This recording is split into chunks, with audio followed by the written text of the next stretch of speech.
Graduated from Rowan University in the spring of 2022 with a sports communication and media degree. I got to actually call minor league baseball and G League basketball games while I was in school. And then I graduated, and as soon as I graduated, I went to NFL Films in Mount Laurel, New Jersey. And as much as I loved that experience, I miss putting on the headsets. I decided, you know what, talk is cheap. I have a laptop that's in my house, and so 21 months later, here we are, still on YouTube, calling games and building an incredible, loving community on here with the people that I call my Philly freaks with a capital P and a capital H. We go live for every single Phillies, Sixers, and Eagles game, and we do it like old school radio play-by-play style. I'm Jason Joseph, and this is Play-by-Play with JJ. I showed a swung on, barreled out to right field. Bye-bye baseball. That baby is long gone. Good evening, everybody, and welcome on into another edition of Sixers Play-by-Play with your boy JJ. Hopefully y'all are doing well. Having yourselves a very, very fantastic day. The Sixers are taking on the Indiana Pacers tonight. The Pacers are at home. Pacers this year, well, they're 23-19. They're playing at the Gainbridge Fieldhouse in Indiana. Sixers, meanwhile, on the other end, are 15-24, have a 9-11 record on the road. The Pacers, they have been playing better basketball as of lately with Tyrese Haliburton, Pascal Siakam, and Miles Turner all out there. Sixers are missing Joel Embiid tonight, and will miss him for the foreseeable future for at least 7 to 10 days. That's when he's going to be reevaluated next, because that knee is just continuing to bother him, and it's really not looking good for Joel Embiid. But we got to move on, and we got to move that page. And so what needs to happen tonight? We'll talk about X's and O's. We'll do that in a little bit. I want to make sure that I say hello to each and every one of you, though, in the chat. Let's say hi to everybody. All right, so there is Harry. Harry is here. We also have Katie up here as well. So thank you so much, Katie, for being here.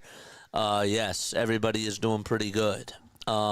For some reason, is the live chat working? Let's make sure that we double check. Comment down below if you are tuning into the live chat. Let me know if it is working, please, and thank you. We shall go to this game over here. I've been watching a little bit of the Texans and the Chiefs.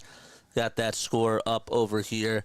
But yeah, so the Sixers are taking on the Pacers. The Pacers have been playing a lot better basketball, as I've said lately. They've been doing a pretty good job. 23-19, 11-7 record. They did beat the Pistons in their last game. The score of that was 111-100.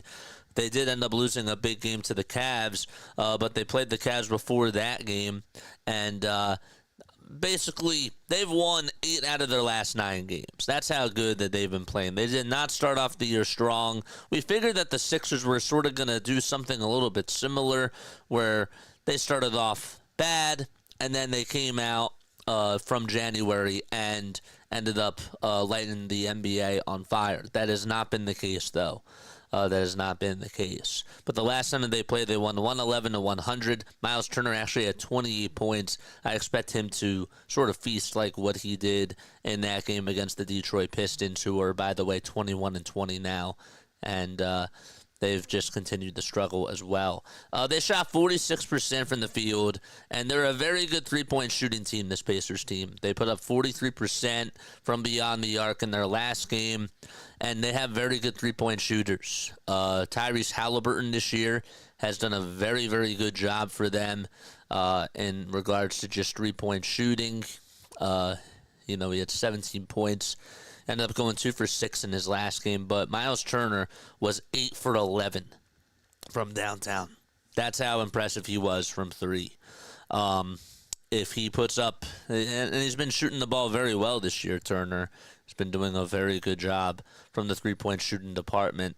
He's made a three in pretty much each of his last 7 games.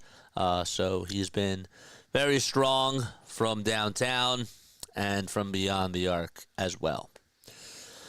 But yeah, so you got to guard the perimeter against this team. There's no doubt about it. This team is a very good three-point shooting team. They can also attack you in the paint. They hustle. They play very well. They play a physical brand of basketball, and they can beat you in a lot of different elements. They sort of kind of remind me a little bit of the Knicks. Or they're actually, I'd say, a combination of the Knicks in regards to their personnel, but the Golden State Warriors in regards to their tempo that they play at. They're a very fast team. They don't slow the ball down. They're quick. They provide wide open shots, and they can beat you out in transition as well. So the Sixers are going to need to, again, guard the perimeter, not allow a lot of three-point shots, and they're going to have to hustle. They're going to have to give it a lot of effort tonight if they want to win against this Indiana Pacers team. All right, the chat is working. Good. Glad to hear that. Easy Up Gamers is here. He says, let's go Sixers. What's going on, my friend? How are you? And Ninja Chat seems to be working so far as well, which is a good thing. Looks pretty good on the vertical screen, too. Actually, wait, hold up. No, it doesn't. Let's try to make that a little bit bigger, shall we? Let's do that right now. It says yes, that it is working. It's a little bit hard on the vertical. I'll have to play around with that, but all right. After this, we're going to have a little watch party, and we're going to watch the end of the Washington Commanders Detroit Lions game, just for the fun of it, because why not? That's who the Eagles, if they win tomorrow, that's who they will play. That game starts at 8 o'clock. It probably should be at halftime by the time this Sixers game is done, and we will have a little watch party. So that'll be really cool. The Sixers tonight. What do the Sixers? We talked a little bit about the Indiana side of things, but the Sixers, I expect a big game from Tyrese Maxey. I do. I think I've been saying it for a little bit of time, but tonight is the night where I do think he comes out of his shell. The shots that he's putting up when you're watching, a lot of it looks unbalanced. A lot of it looks uneasy.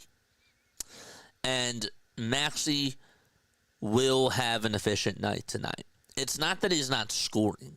The issue is that the shots that he's been taking have looked off.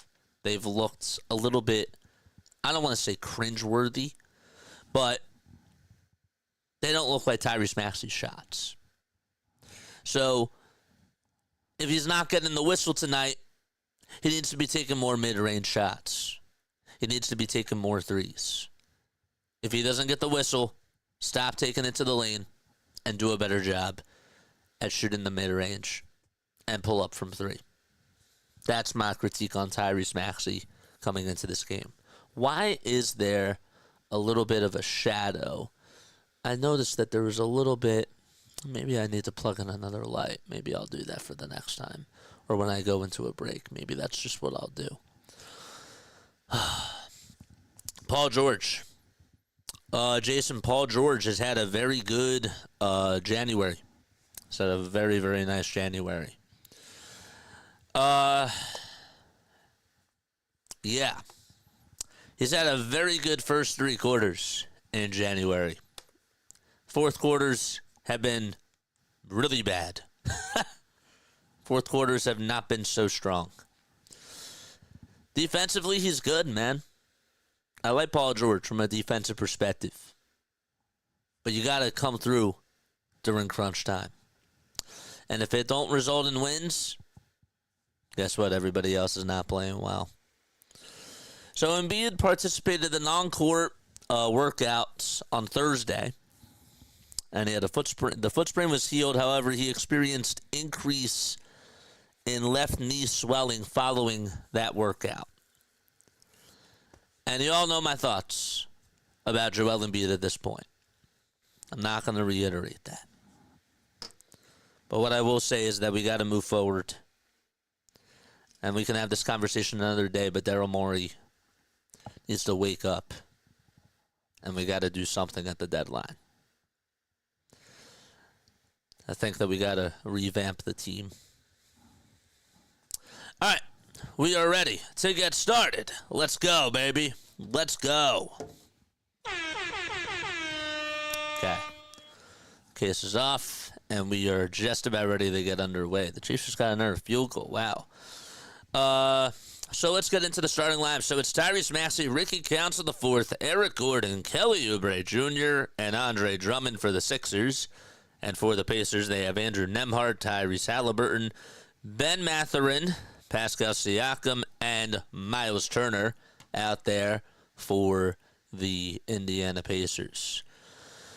All right, let's go. Let's go, baby. I agree, JJ. What's up, Snow? How you doing, my friend? Sixers are in their white and blue uniforms, and the Pacers are in their yellow and black uniforms. Sixers do win the tip-off, and Tyrese Maxey does have control of the rock.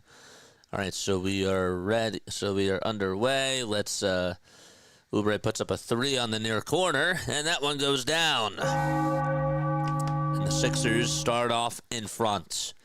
That's a very good sign for Philadelphia. All right, so the scoreboard is refreshed, and now we got to get this one up to date. So, all right, Sixers got to play defense. Tyrese Halliburton tried to scoop and score, did not go, though, and Drummond tries to save it from going out of bounds, and I think it's still going to be Sixers' ball, as the ball did go out of bounds. Let's see, though. Nope, they're going to say that it is Indiana ball.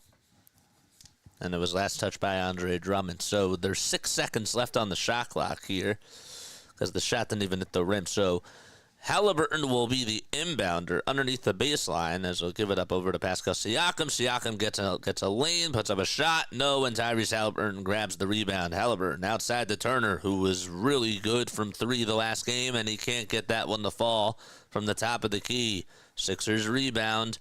Drummond hands it off to Gordon, who's been a very good three-point shooter as of late for the Sixers. Drummond gets it down low on the block. Andre Drummond back out there for the Sixers for the first time in a little bit. Tried to go up with a little floater. He airballed it. He spinned and turned around and tried to get it over Miles Turner and just airballed that floater. On the other side, though, we have a foul called on Oubre, and it'll still be Pacers ball. Sixers 15-24. They're 13 games behind the Boston Celtics, 10 behind the New York Knicks. They've played the Pacers twice, and they've lost the last time that they faced them. Their first win of the season came against Indiana, and that was in overtime.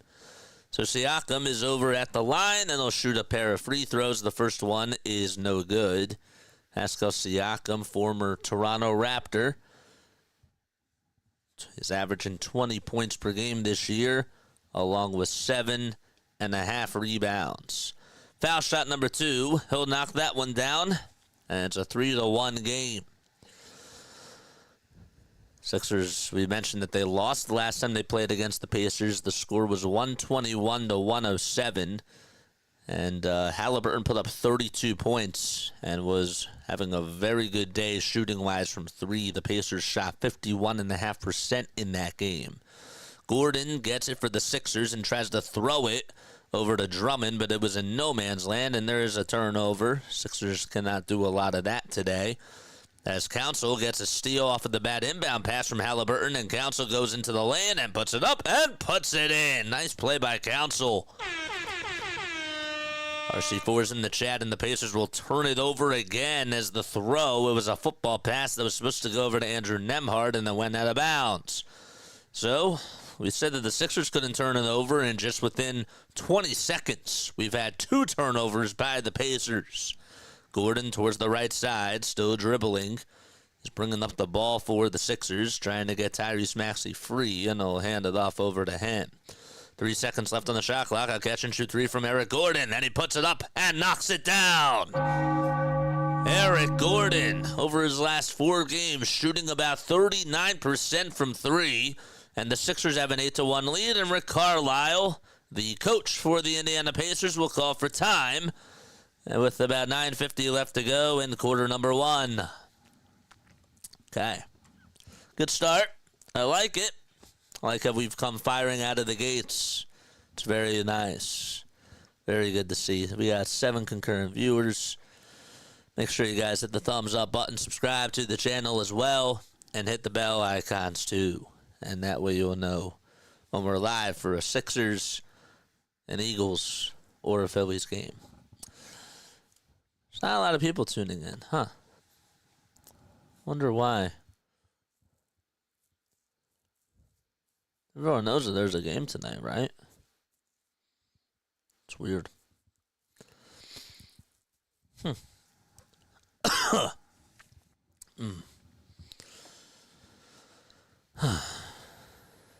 Who is everyone choosing in the college football national championship game on Monday? It's Ohio State against Notre Dame. If I had to choose, I'd say Ohio State. I would choose Ohio State too.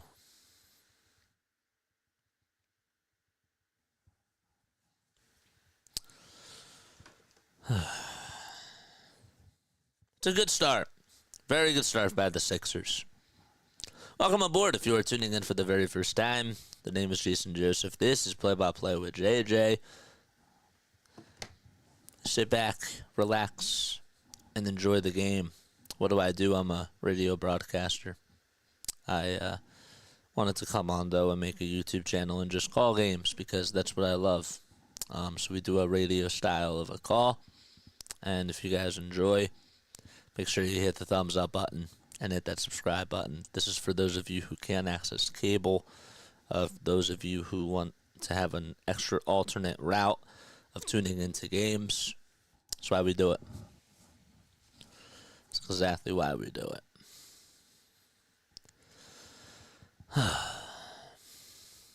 If we take a look at the NBA Eastern Conference standings to see where things do sit for the Philadelphia 76ers, they're 1.5 games behind the Chicago Bulls for the 10 seed.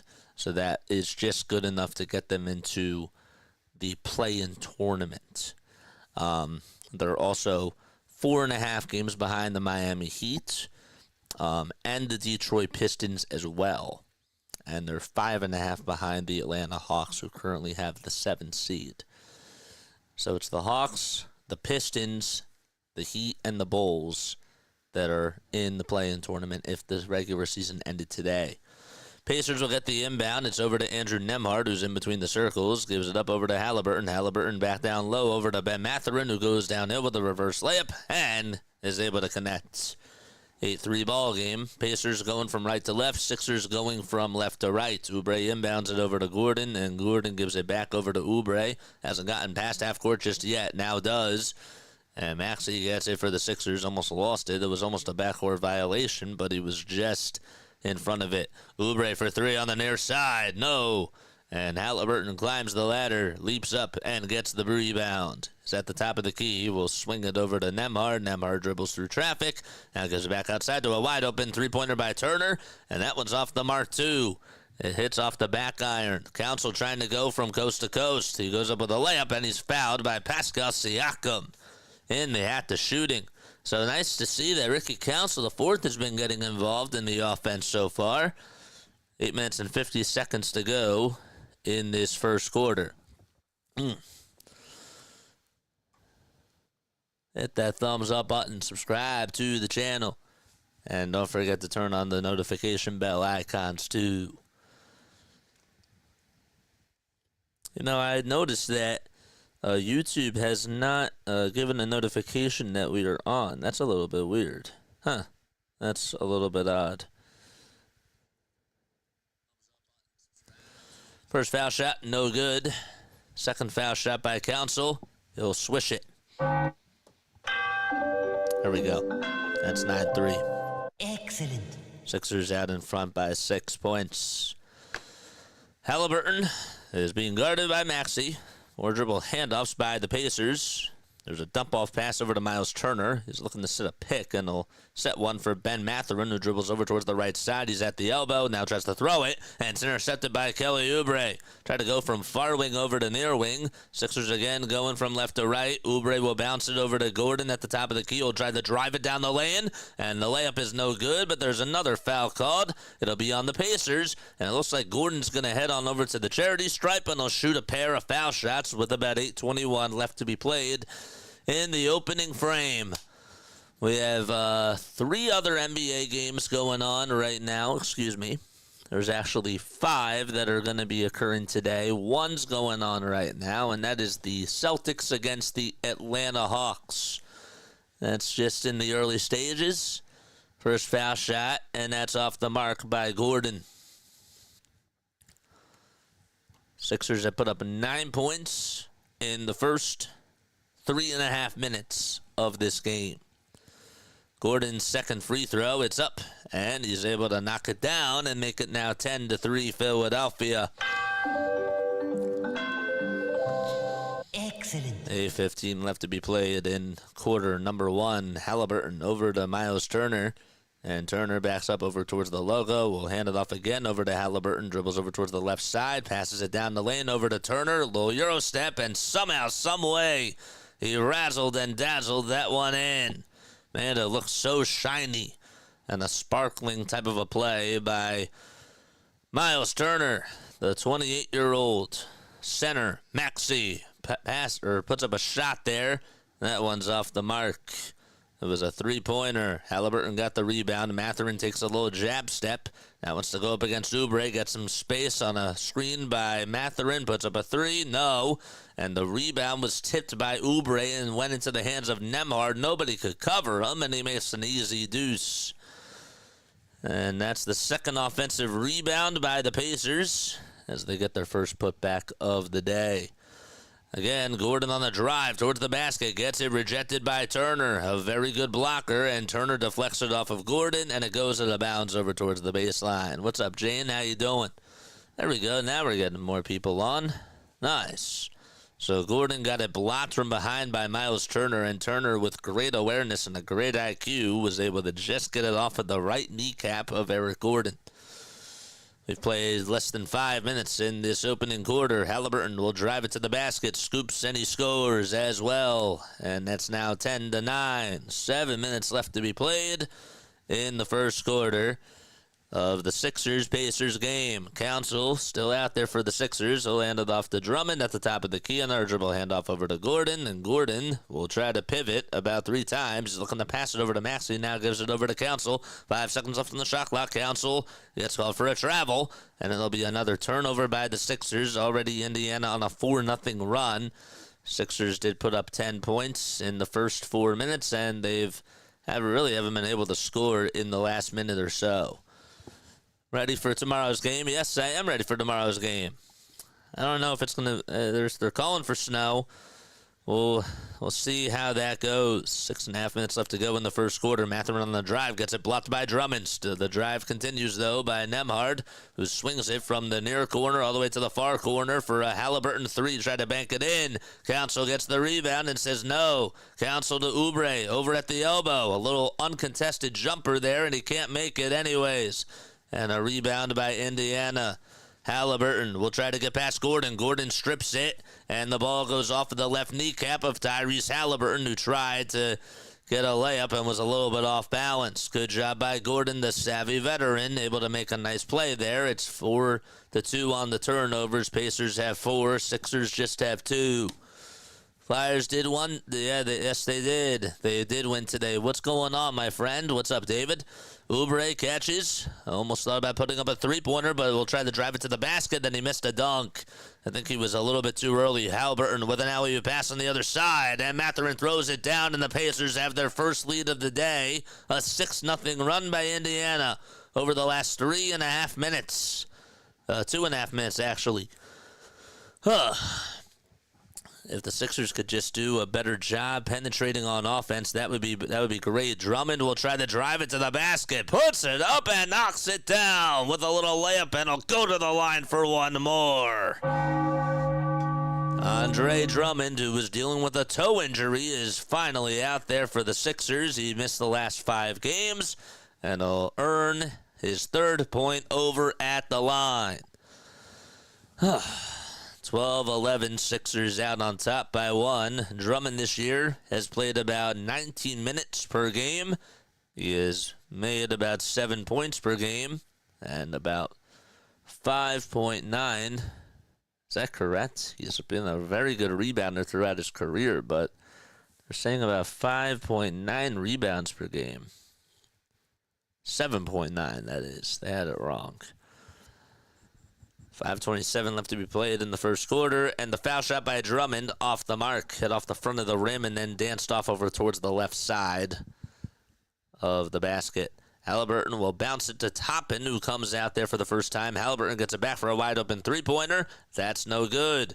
The Pacers not shooting the ball well from 3, but they grab an offensive rebound. Halliburton again on the second try. That's off the mark, too. Oubre gets the rebound. Tyrese Halliburton had 2 wide-open three-point chances to try to make something happen and couldn't get anything to go. Maxey passes it off the kneecap of Andrew Nembhard, and it goes all the way past half court over towards the near sideline, and the Sixers are going to get the ball back, and that's where they'll have to inbound it with 12 seconds left on the shot clock. Justin Edwards will come on in for the very first time for the Sixers today. Maxey still has no points, just 0 for 1 he is from the field, and about 4:54 left to go. Drummond is going to take a breather. Adembona will come on in for him. Council gets it, puts up a three-pointer off the pass by Maxey. It's off the front iron. Bona tried to get the rebound, but Tyrese Halliburton caught it instead. So the Pacers have Turner, Nembhard, Halliburton, Toppin, and Nesmith out there. There's a three-pointer that's up, and that's good by Aaron Nesmith, the assassinator from downtown, a very, very good three-point shooter. And the Pacers have finally hit their first 3 today. They're just 1 for 7 from beyond the arc. Oubre spinning, Oubre turning, Oubre putting up a shot, and it's off the mark again. Halliburton gets it. The rebound ended up going over to another Pacer. That was Aaron Nesmith. Halliburton will drive it, and he'll pass it over to Nesmith. Good play. Good ball moving by the Pacers. And Turner going downhill, parts the Red Sea, and puts up a right-handed jam. That was an emphasis dunk by Indiana. And the Sixers will call for time. They've been getting outscored on this 11-2 run by Indiana. And Nick Nurse will call for a timeout. And the Sixers will be back in just a few moments. What a dunk by Miles Turner. He went up there and just put it down with a lot of authority. I want the Bills against the Chiefs. That should be a good one. That should be a good game. All right, so the Chiefs are going to win by a final score of, 23-14? Is that right? Oh, the Texans still have the ball. There's 11 seconds left. So I'll still keep that up there. They still have the ball. Oh. Don't forget to like and don't forget to subscribe. And hit the bell icon too, folks. 3 minutes and 51 seconds left to be played in the opening quarter. Don't forget, after this, we will be doing a watch party for the second half of the Commanders-Lions game. Hopefully we continue to try to get people on for that too. That'd be really nice. Hi, everybody. How you all doing? How's everybody's day going? What do you guys have planned for this weekend? What did you guys do today? Let me know down below if you guys did anything special today. For those of you that tuned in last night, thank you so much for tuning into the Villanova game. I saw that Scott was there. I saw that Larry was there. Again, it really means a lot that you guys are supporting me, not just from doing the Philadelphia games, but for what I do IRL as well. It shows how much we're making an impact on just other people, and for you guys to be able to support me while I'm not on my channel, it does mean a lot. So, yeah, it's pretty cool. It's nice to be able to build an audience, and for them, for Philly Photo and Film and for Rival Sports Media, they appreciate that too. So, thank you for being there, and thank you for supporting me. Just wanted to make sure that I said that. Eagles versus Lions or Commanders. If we play the Commanders, are the Eagles home? The Eagles are home for the Commanders. They're not home for the Lions because the Lions had the 1 seed. So, to answer your question, they'd be only home against the Commanders if the Commanders beat if the Commanders win tonight. Watched the replay and gave 2 thumbs up, but wasn't there live. It's okay. Thanks for supporting the channel. Hardcore for All was also there too. I saw him on there as well. So that was really cool. Very nice. I guess I don't realize how much of an impact I have on people. Sometimes I forget that. 16-12, Pacers lead it by 4. 3:45 left to be played in the first quarter. Maxey gets it over on the far side for the Sixers as they get the inbound. Good ball movement again by Tyrese Maxey. Here's Council with a high arcing floater. Bona got the offensive rebound. He'll try to put it back up, and he puts it in. He spinned and was able to just make a little floater. Here's TJ McConnell, former 76er out there. What a career he's had. He's been with the Pacers for now 6 seasons. Hard to believe.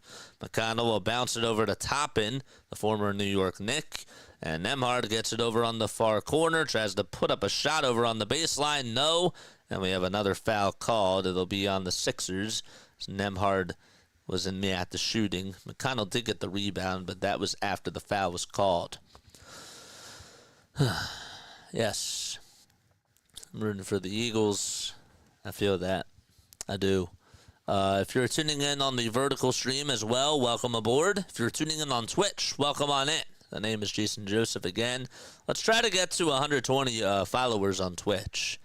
Foul shot number 1 by Neesmith. That was not Nembhard, excuse me. Aaron Neesmith is up and in. We're on the road to 4,800 subscribers on YouTube, so please tell your friends, please tell your family members about this channel, and let's continue to spread that word and get to 4,800. Foul shot number 2 by Neesmith. They'll knock that one down. It's a 2-possession game. Pacers out in front. Again, they're on a 13-4 run over the last 6 minutes. Bona will drive it, and he'll try to slam it with 2 hands, and it goes down the drain. A damn Bona. How about that? He was looking at Miles Turner and said, guess what? I can do that too. McConnell will knife his way through, and he'll scoop and score with the offhand. Too easy for TJ McConnell. Doughton will float it up, and he floats it in. Nobody was covering him. And the Sixers and the Pacers exchanging buckets on both sides. Halliburton swings it all the way to Toppin. Goes down the lane, puts it up, and puts it in with the right hand on the right side of the baseline. Still a 4-point game. Pacers lead it 22-18. Doughton again over on the far right side. He'll bounce it over to Bona, who's now going to hand it off to Ricky Council IV. Sixers have Maxey. Over on the near side, he'll try to go down the lane, put up a shot, and he puts it up and lays it in. That thing hit off the front side of the rim, then it hit the backboard right in the box as he got a layup for it. Obi Toppin puts up a shot on the other side, and they're going to call a foul, but it is a personal foul. It was before the shot went up and in. And 2 free throws, I believe, coming on up. So Bona, again, driving it right into the lane and putting up a huge dunk. And then Tyrese Maxey responding on the offensive side, hitting the side of the rim. So my mistake, the Sixers were not over the foul limit, so no free throws. It'll just be an inbound pass over to T.J. McConnell. McConnell gets it back over on the right side, Toppin over at the elbow, looking to try to go up against Jeff Doughton Jr. He turns around, or tries to go up with a shot, and Maxey will tip it, and that almost went into T.J. McConnell's hands. Justin Edwards corrals the miss, though. Edwards sets a screen and tries to block T.J. McConnell. As Maxey gets past half court, he'll try to drive it right into the lane, and he'll go to the line as he makes the free throw, or he makes the layup, and he'll go to the line to try to put the Sixers up by 1. He got fouled in the act of shooting with 1:26 left to be played. It was by Obi Toppin. He almost collided with the camera operator and, put in, I don't know if he put in the SD card or what, but something fell out from the camera operator's camera, and he tried to put together the gear or whatever it was. It wasn't a lens cap. It was something right behind the camera. Or sorry, that was in the camera on the other side. And the foul shot by Maxey. It's good. Excellent. 1 point lead for the Sixers with about 1:20 left to be played in the first quarter. Toppin over on the near side to Aaron Nesmith, who tries to initiate contact with Oubre, pump fakes on him, and is able to make a layup. He was at the elbow and floated it up and floated it in for the Pacers. Maxey gets double-teamed and now tries to part the Red Sea, goes up with a right-handed layup, and it's just too strong. Maxey again trying to initiate contact, just is not able to do so. Toppin had some space. He hesitated on the three, handed it off to McConnell, who's now triple-teamed. McConnell gets it back off the pass from Obi Toppin. Here's a wide-open three by Nesmith. Too strong. Thomas Bryant gets the offensive rebound.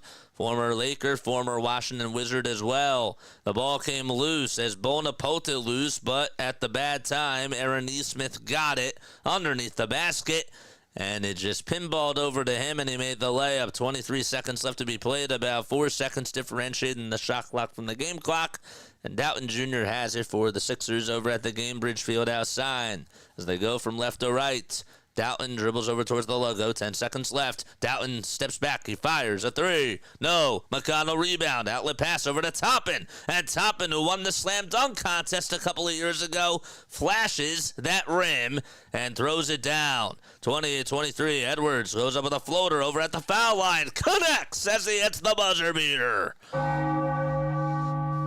I think that they will count it. Let's see. Did he get it off in time? I thought that he did. They say that it is still 28-23, but we shall see. They said that time expired, so the floater does not count, and it'll be a 5-point deficit as the Sixers go into quarter number 2 for now. I'm sure that they'll review it, but I thought that he got it off right as the buzzer was going off, but I guess not. Got 14 concurrent viewers here in the chat. Appreciate you guys for being here. I'm going to take a very quick step off, and I will see you very, very soon.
Wow, we got 11 concurrent viewers over on the vertical stream. That's awesome. Then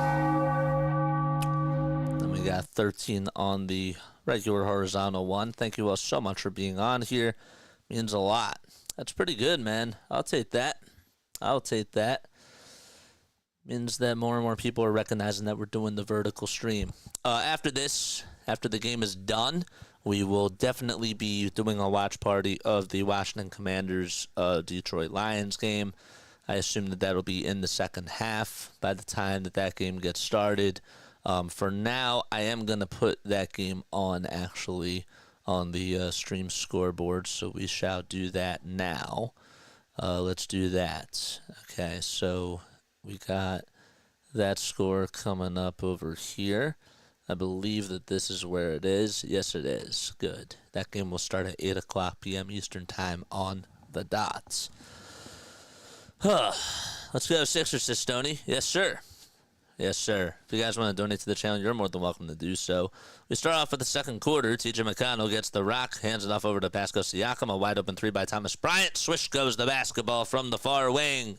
Hit it from the right side, and the Pacers go from right to left again, and it's now a 31-23 game. Pacers out in front by 8 points. Sixers started off great, and then they just only put up 13 points over the last 8 minutes of that first quarter. Edwards hesitates, puts up a jumper, though, and still connects anyways. 6-point ball game. Sixers have to get a stop as McConnell goes down the lane, gets past Kelly Oubre Jr. and makes a left-handed layup over Kelly Oubre. Just whizzed on by him. McConnell still has the speed, still has that burst, and still has the energy, even at the age of 32 years old. Here's Oubre, who puts up a three-pointer. On the other side, got it. Kelly Oubre Jr., K9's in the chat, let's go. So Edwards made a pull-up jumper, McConnell then made a layup, and then Oubre made a three. That's all the scoring so far by the Pacers and by the Sixers. Pacers almost threw it away. They swing it around, though. Bryant, another three. That's off the mark. And McConnell volleyballs it all the way over to himself over Andre Drummond. Lost the ball, though, and it bounces off of his left knee. Good defense by Andre Drummond, and it'll be Sixers ball. So McConnell lost it, went out of bounds. McConnell in this game, 4 points, 2 rebounds, 1 assist as well. He is 32 years old. This is now his 9th season with the NBA. Sixers lost the ball, was on a steal off of a bad pass from Oubre. It's by Ben Mathurin. Again, Bryant goes down the lane, misses a wide open dunk. Siakam back over to Bryant. Bryant, second time, it's a charm. It was in the dunker spot and threw it down with 2 hands. 7-point ball game. Sixers trail 35-28. Doughton over on the right side. Doughton gets behind, or gets in front of a Pacer player, goes up with a floater, and he makes the shot. He almost stole it, though, off the inbound pass, and it goes out of bounds. It'll still be Pacers ball as it goes over towards their bench, and that's where the Pacers will inbound it. We've played only 2 minutes here in the second quarter so far. Sixers have put up 7 points, and so have the Pacers so far in this quarter alone. They've scored on every single drive. 35-30. TJ McConnell, we mentioned that this is his 9th season that he's been playing in the NBA. Started off with the Philadelphia 76ers. 9:53 left to go. He played 4 seasons with the Philadelphia 76ers and now is in his 6th season with the Pacers. A three-pointer by the Pacers, no good. Rebound again by Bryant, who tries to save it, and it goes into the hands of Jeff Doughton Jr. Doughton to Oubre, and Oubre throws it down on the other side. What a rebound by Philadelphia. That was a steal, really, and then Oubre was set free.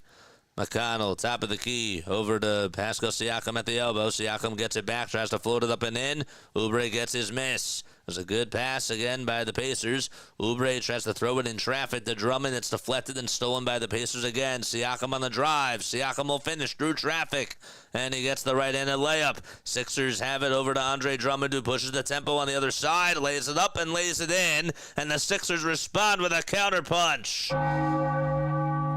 Less than 9 minutes to go in this second quarter. Siakam, good ball movement again to Thomas Bryant, and the floater with the right hand, too easy. 5-point ball game, 39-34.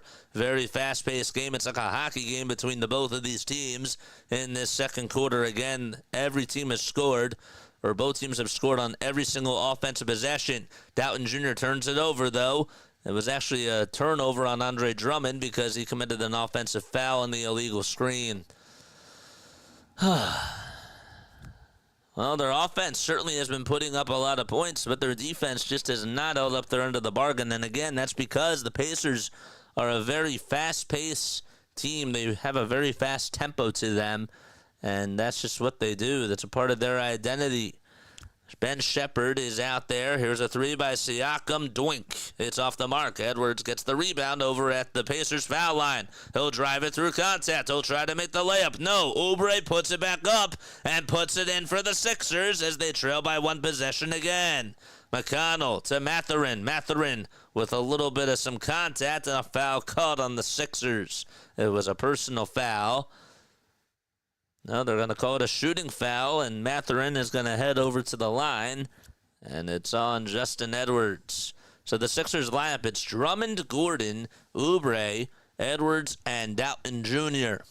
Don't forget to like and don't forget to subscribe as well.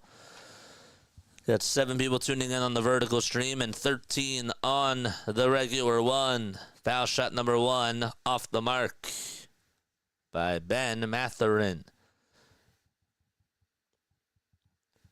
Mathurin is 22 years old, averaging 16.5 points per game this year. He was a rookie back in 2022. This is his 3rd season in the NBA. Averaged just about 14.5 points in 19 games started last year, but he played in a total of 59.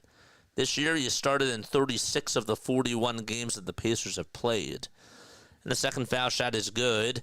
Doughton goes down the lane, kicks it out to Edwards, who catches and puts up a three-pointer and can't get the three-pointer to fall. Bryant rebound, will throw it away, though, as it goes out of bounds over towards the Pacers side. Gets past Rick Carlisle, and it'll be Sixers ball. Mathurin also shooting 46.5% from the field this year. At home, averaging 17.4 points per game, and he's also shooting 48% from the field, but on the road, it's been a little bit of a different story. 15.5 points per game and shooting 45% from the field. And an average of 31.5 minutes. Doughton gets the inbound pass for the Sixers, tries to go past Thomas Bryant. No. Drummond will end up trying to save it from going out of bounds. McConnell gets the steal. It's 4-on-2 basketball. A three-pointer is up, and that one goes in.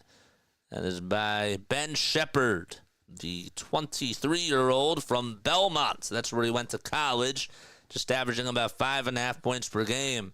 Pacers 3 for 13 from 3, Sixers 3 for 8. Edwards on the drive. He'll lay it up and lay it in on the left side of the baseline. Sixers back down by 6. It's a 44-38 ball game. Pacers still out in front. Mathurin to McConnell, and a timeout called by the Pacers. We've played about 4 minutes and 50 seconds in this second quarter, and the Sixers will get a timeout. Okay. I'll be right back. I got to go get some water. I will see you very, very soon. Don't change that channel. Do not change that dial. Be right back.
All right, thank you guys so much for being on here.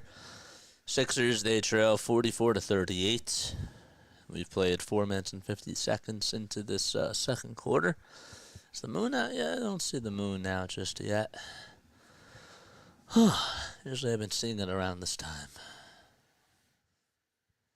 The Suns won today, 125-121. That was a little bit earlier. They played out in Detroit. The Celtics, they lead it by 5 against the Atlanta Hawks, and there's 6.5 minutes to go in the second quarter. Siakam gets the inbound pass from Andrew Nembhard. 5 seconds left on the shot clock. Nembhard steps back, puts up a three-pointer, and knocks it down. That was Oubre's man, and Andrew Nembhard able to hit a big-time three. And that puts the Pacers back up by 9 points. 47-38, 6 minutes and 40 seconds left to go. Maxey for a three on the other side. Answers back for the Sixers. And the Sixers back down by 6 points with 6.5 minutes left to be played. And that was Maxey's first three-pointer that he's hit today. The Sixers are 4 for 9 from downtown. Halliburton on the near side. He'll skip it over to Nembhard. Nembhard down the lane over to Turner. And Turner makes it with a right-handed sledgehammer. It's an 8-point lead for the Pacers. Another big bucket wide open in the paint. Sixers have got to do a better job in the paint with their interior defense. Drummond for 3 on the far left side. And that's just a little bit short. Pacers have been dishing the ball pretty well. 16 assists for them. Just 7 for the Sixers. Another 3 by Mathurin. He'll knock that one down, and it's an 11-point game. Pacers out in front. The tempo is certainly working in their favor. An 8-3 run over the last 69 seconds by Indiana. Drummond on the left elbow. He'll try to dribble it down low, and he blows up against Miles Turner and is able to win that battle. It's a 9-point game again. Another wide-open 3 for the Pacers. Then Bona gets the rebound. So Bona and Drummond are out there for the Sixers. They go to a big lineup. Surprising move by Nick Nurse, and a foul called on Siakam. Just on the floor. Hit that thumbs up button, subscribe to the channel, and turn on the notification bell icons, and that way you'll know when we go live. Thank you guys so much for being on here. 5:22 left to be played in the second quarter, and Siakam is going to come on out for a quick second. This team is a joke. This team stinks. I understand. Oubre gets the little bounce pass from Andre Drummond, and we have a offensive foul called, or a charge called on Drummond again. That's like his second offensive foul that he has committed today. Jeez, unbelievable. Oubre has 10 points in this game. He's been leading the scoring department for the Sixers. Here's Halliburton again, who gets space and drops a 2-point elbow jumper from about 18 feet, and the Pacers back out in front by double figures. Council takes it from the right side, will bounce it over to Bona on the near corner, dribbles and goes down the lane and throws it down with 2 hands. He was in flight mode and he was able to throw it down and get a 2-handed jam. Nembhard dribbles around the screen set by Turner. Turner was covered though by Bona. Toppin for 3. No. And Oubre got the board, and we have a foul called on the Pacers. It's a loose ball foul on Indiana. That's just their second foul of the quarter.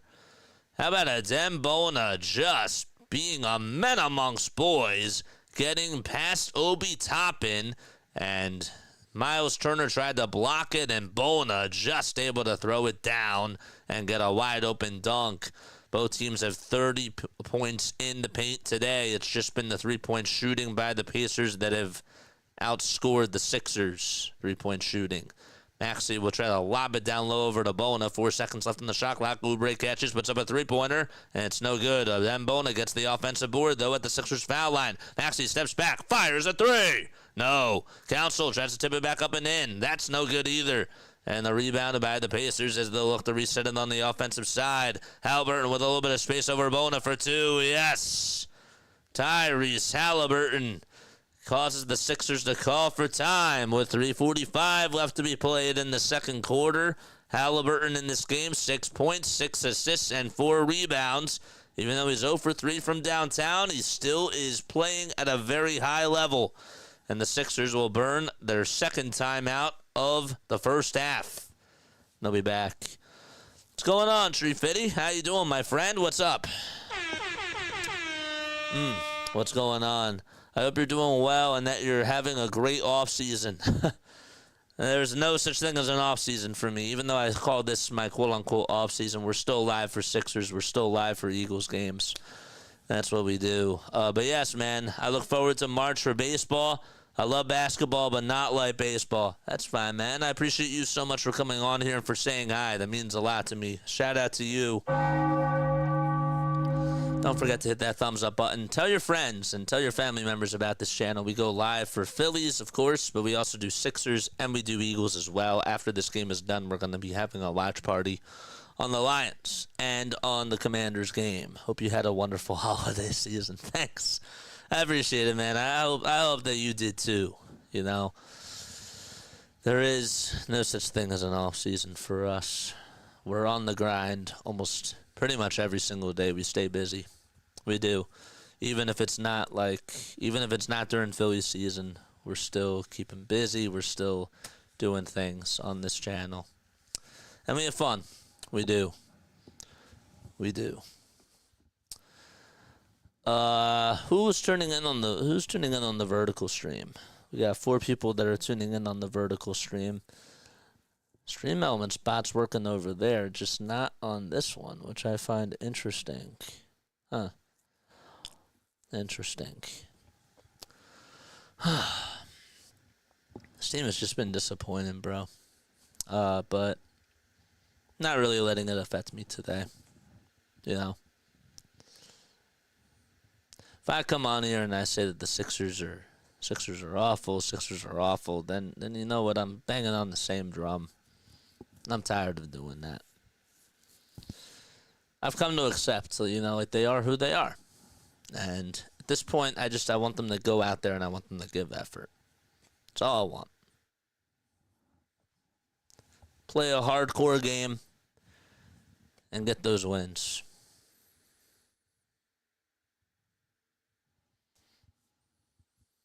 That's where I'm at. 56 points by the Pacers. They've outscored the Sixers 28-22 here in this second quarter. Drummond does have 6 points. Oubre is 10, but no Joel Embiid in this one for the Sixers. He's out for the next at least 7 to 10 days because he re-injured that knee as he was working out and practicing with the Sixers after he was dealing with a foot problem. Maxey for 3 for the Sixers. Can't buy a bucket. There was a foul called, though, on Indiana. And Maxey will head over to the line to shoot 3 free throws. I didn't really see a foul there. It is a shooting foul called on Andrew Nembhard. Huh. I didn't even see the foul, to be honest with you, but we'll certainly take that. Maxey rocking the dreadlocks today for the Sixers. 8 points for him. 3 for 6 he is shooting-wise from the field. Foul shot number 1. It's up and in. It's a 10-point game.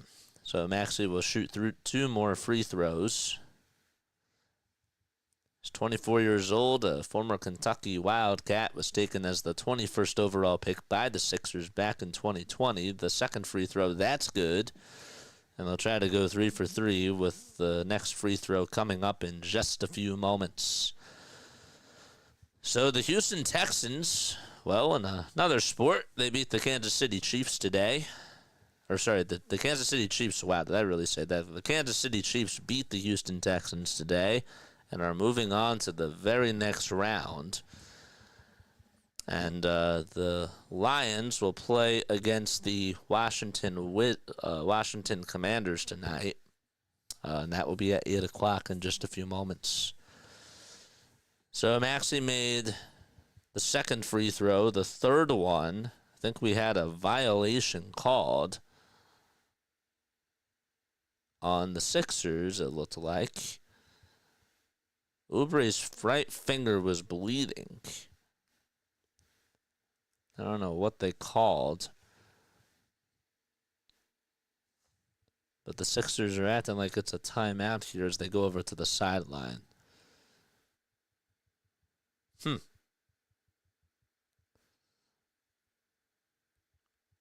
Crazy.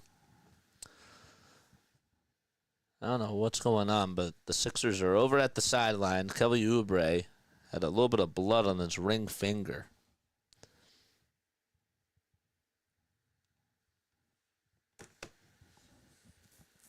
And he's getting checked out by the trainers. So they will get one more free throw. Actually does make the third free throw. And it's 56-48 with 3:39 left. So they counted the free throw, but then they said that after the play that Oubre, I don't know if he got fouled or what, but there was some blood on that ring finger, and now he has to get a new jersey. And I'll take the other one off, and I'll put the other one on. Sixers have the fourth toughest schedule, according to opposition winning percentage, all the way through February 13th. Saw that the Timberwolves were on that list, as well as another one of those top four teams, and the Trailblazers were on that list too. Halliburton on a drive over towards the basket. He'll hand it off over to Turner. Turner tried to throw it down with one hand, and that would have lit the roof on fire at the Gainbridge Fieldhouse. Maxey steps back, puts up a three for the Sixers. That one won't fall. The tip back by Council, no good. The second tip back, that's no good either. And it'll be Pacers ball as it goes out of bounds. The Council says that you should review this, but they will not do that. The Pacers will inbound it, I believe. The ref hasn't given him the ball just yet. Nick Nurse, they're panning over to him. They're going to challenge it? I don't think so. Oubre is getting another Band-Aid. Another one. Let's see. Was it last touched by... I think the Sixers have a case there, but they're not going to challenge it. Halliburton over to Miles Turner. Turner downhill to Siakam. The first shot, no. The second shot, he's fouled by Bona. And they at the shooting. 56-48. Pacers lead it by 8 points. Well, Adem Bona just continues to get more minutes for the Sixers, and that's a very nice thing. Bona was drafted this year by Philadelphia. It was him. It was Justin Edwards. Edwards was actually undrafted, and then, of course, Jared McCain. First foul shot by Siakam. Does not get the friendly roll as it hits the front side of the rim, then the back iron, and then just tailed off towards the front side. Hit that thumbs up button. Subscribe to the channel. Got a very quiet chat today. 56 points for the Pacers, 48 for the 76ers. Second foul shot. That's good and makes it now 57-48. Council will hand it off over to Maxey as the Sixers go from left to right. Maxey's blitzed. He needs help. He'll find Bona. Bona kicks it out to Council for a wide open three. No good. Sixers just have not been able to buy a bucket from three in quite some time. Halliburton will swing it over to a wide-open Turner for a three, and that one's off the mark. Miles Turner, who was 8 for 11 from three in his last game, 0 for 5 from downtown in this one. And he's gotten 4 wide-open looks. Sixers got an offensive rebound off of the missed layup by Council. Edwards for 3 for Philadelphia, and Halliburton comes away with the board. He's running down the lane with a no-look pass over to Pascal Siakam, and Siakam throws it down with 2 hands. It was like he had snake eyes and just was able to skip it all the way over to him. And as soon as he made that pass, he went back on defense. Gordon back out there for the Sixers. He'll swing it to Maxey on the near side. Maxey takes a jab step. He'll swing it out to Gordon again for a far wing three, and it's no good. And the Sixers are going to... Well, Bona got fouled. It was a loose ball foul called on Pascal Siakam. They're going to say that he pushed Adem Bona. Halliburton again. How about that no-look pass? He's been a very good passer this year, averaging about 8.8 assists per game, which is 5th in the NBA. 6 points and 7 assists in this outing so far for him. He's had a lot of really good assist games against the Sixers, including one where he had 18. Maxey gets it over towards the left side. Will try to fight for some contact down low. And Adem Bona puts it up, and he puts it in on the putback, and he'll go to the line for one more. So Bona heading over to the charity stripe. It's 59-50. Again, Maxey thought that he was fouled. I didn't think he was fouled there. But Adem Bona certainly was by Miles Turner. That's now Turner's third personal foul. And Bona will head on over to the foul line. So Thomas Bryant will sub on in for Miles Turner as he's in a little bit of some foul trouble. 8 points for Adem Bona, 4 rebounds for him. The and one by Adem. It's good. Excellent. And it's now 59-51. Sixers down by 8 points. And a foul called on the Sixers as Siakam tried to head into the lane and he was fouled. 21 people on here. Make sure you guys hit the thumbs up button, subscribe to the channel, and turn on the bell icons.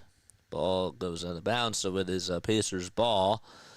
And Nembhard gets it. Nembhard over to Halliburton. Halliburton will try to swing it out to Mathurin for a wide-open three-pointer. No good. Thomas Bryant got the offensive rebound, gives it back to Siakam. Siakam got fouled by Eric Gordon. Didn't see a whole lot of contact there, but Siakam will make his way back over to the line. Sixers are in the bonus. However, the Pacers will get 2 free throws coming on up. Siakam, the last time that he played against the Philadelphia 76ers, we mentioned that Halliburton had 32 points. Siakam had 23, though, and was 9 for 11 from the field, and also had 8 rebounds, 1 steal, and 1 block in that outing.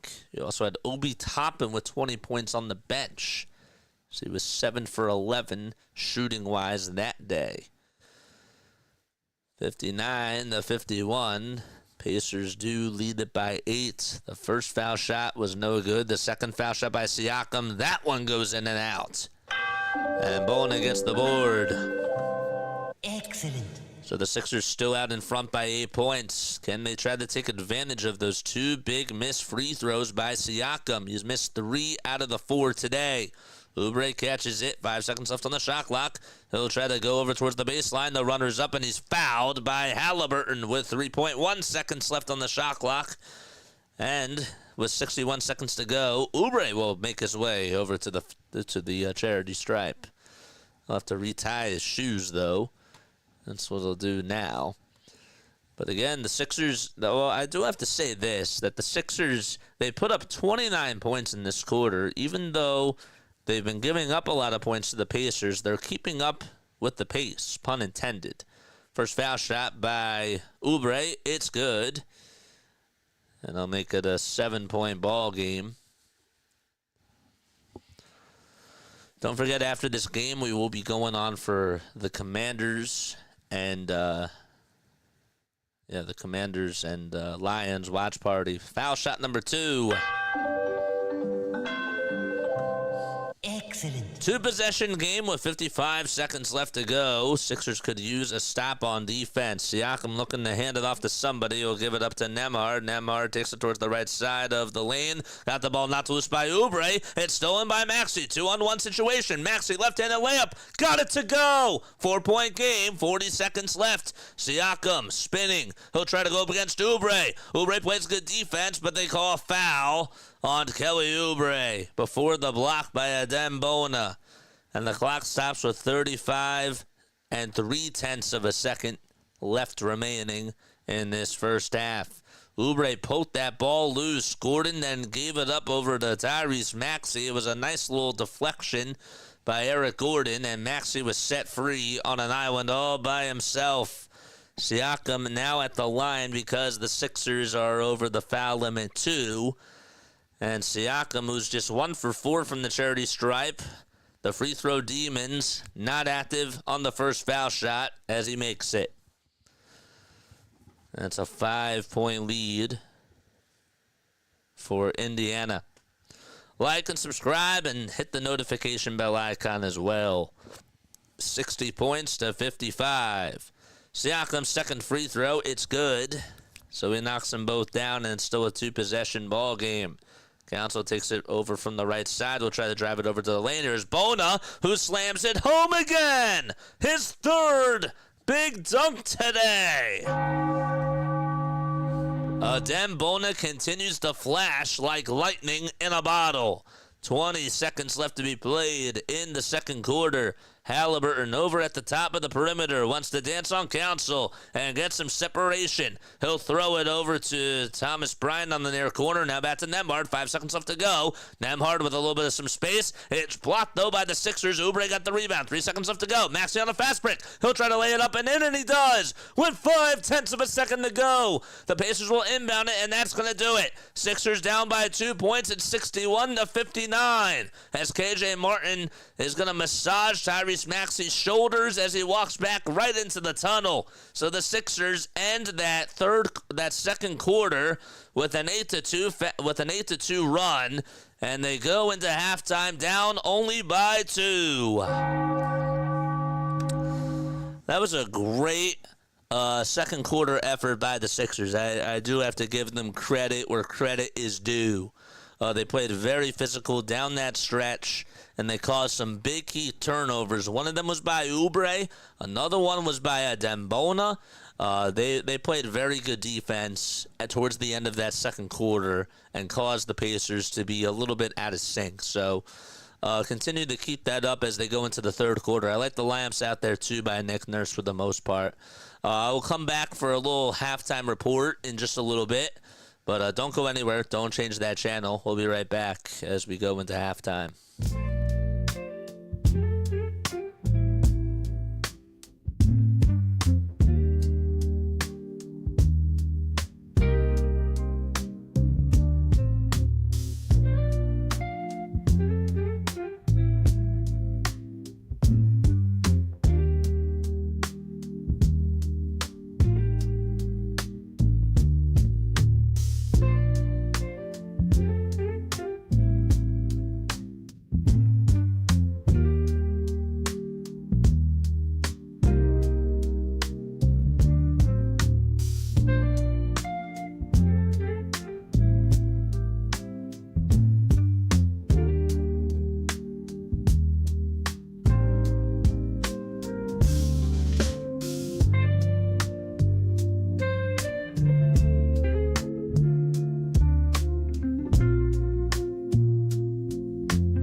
What is going on, everybody? Hopefully y'all are doing well and having yourselves a very, very fantastic day. The name is Jason Joseph. This is Play-by-Play with JJ.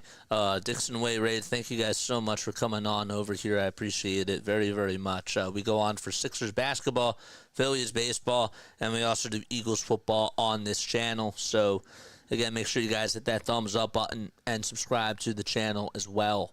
Sixers are playing again without Joel Embiid. Embiid is out for the foreseeable future. He's going to be out he'll get reevaluated in about 7 to 10 days. The knee has been swelling up again, and it's just been a lot of problems with that knee this year. After coming off of a foot injury, he was practicing, and the knee started to bothering him as soon as he came back into practicing. So, but yes, the Sixers, they trail by 2, and at this point, as they go into halftime, my thoughts about this game are this. They started off they started off playing well in the first 5 minutes, and then towards the last 7 minutes of that first quarter, their offense went stale. Give credit to the defense of the Pacers, but also, again, the playmaking by Tyrese Maxey was just not so good. No Paul George in this game. I thought that was really important to mention. George has not been out there for the Sixers. I didn't even know that he was out for tonight's game. I didn't even see that on the injury report, but I may have just overlooked that. So, but Kelly Oubre is playing well. I think that the Sixers honestly have been playing better without Paul George and without Joel Embiid too. I think that's like my little hot take.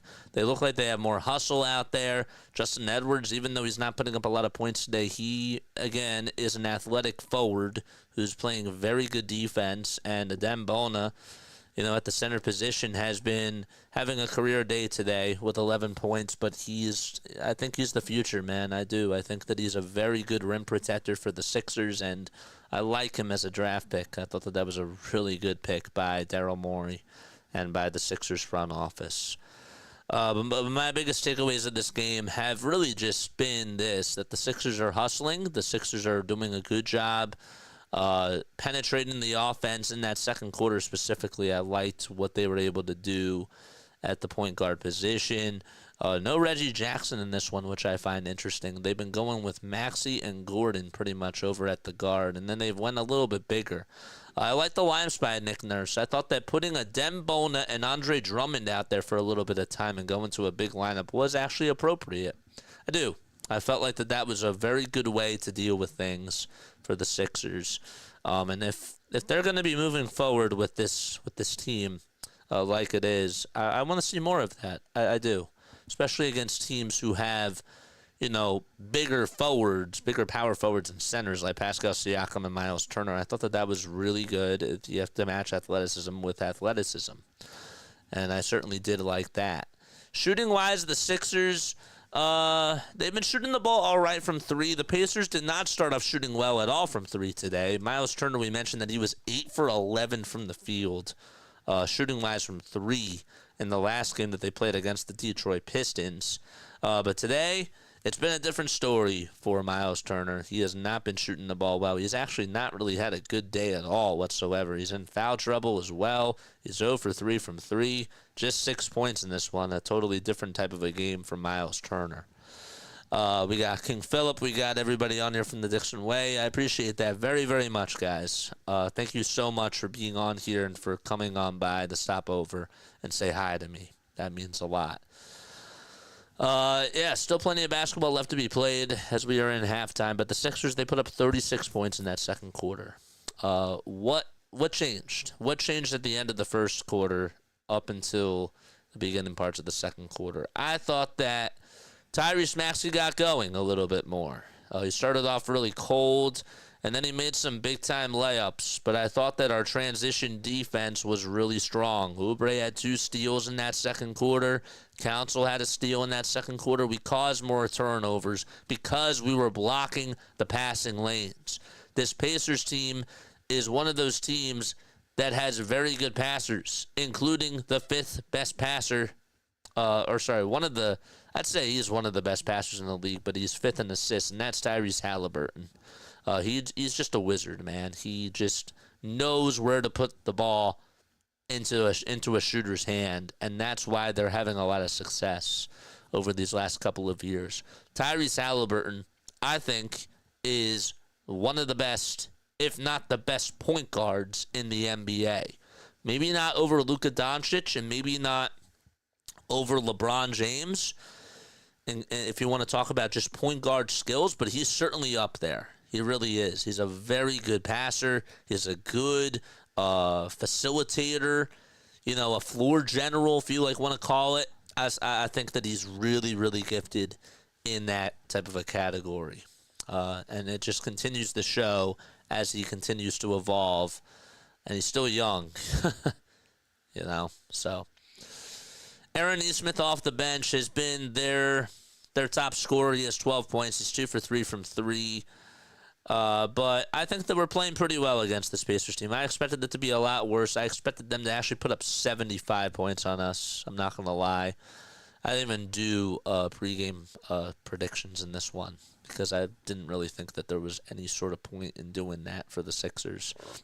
But Bona off the bench, 11 points. We've been sticking with an 8-man rotation today, which is really great. No Gershon Yabusele out there in this one either. I just noticed that as well. Yabu is not playing. Neither is Paul George. But yeah, I've been very, very happy. Oubre has hit some nice threes. Oubre's been a very streaky three-point shooter for us this year. But whenever he makes threes, we'll take it. Sometimes you just have those types of guys where if they're hot, they're hot. If they're not hot, they're not hot. So, Breeze, what's up, man? Thank you so much for stopping by. Appreciate you for coming on over here. What's up, Grace? Hi, JJ. Better late than ever. No, I appreciate you for stopping by too. Thank you so much. But yeah, biggest takeaways are that we're playing very well in regards to hustling. We're playing with a lot of energy, and we're staying focused. I do believe that. I think that we're staying focused, and we have some juice, So that's all I gotta say.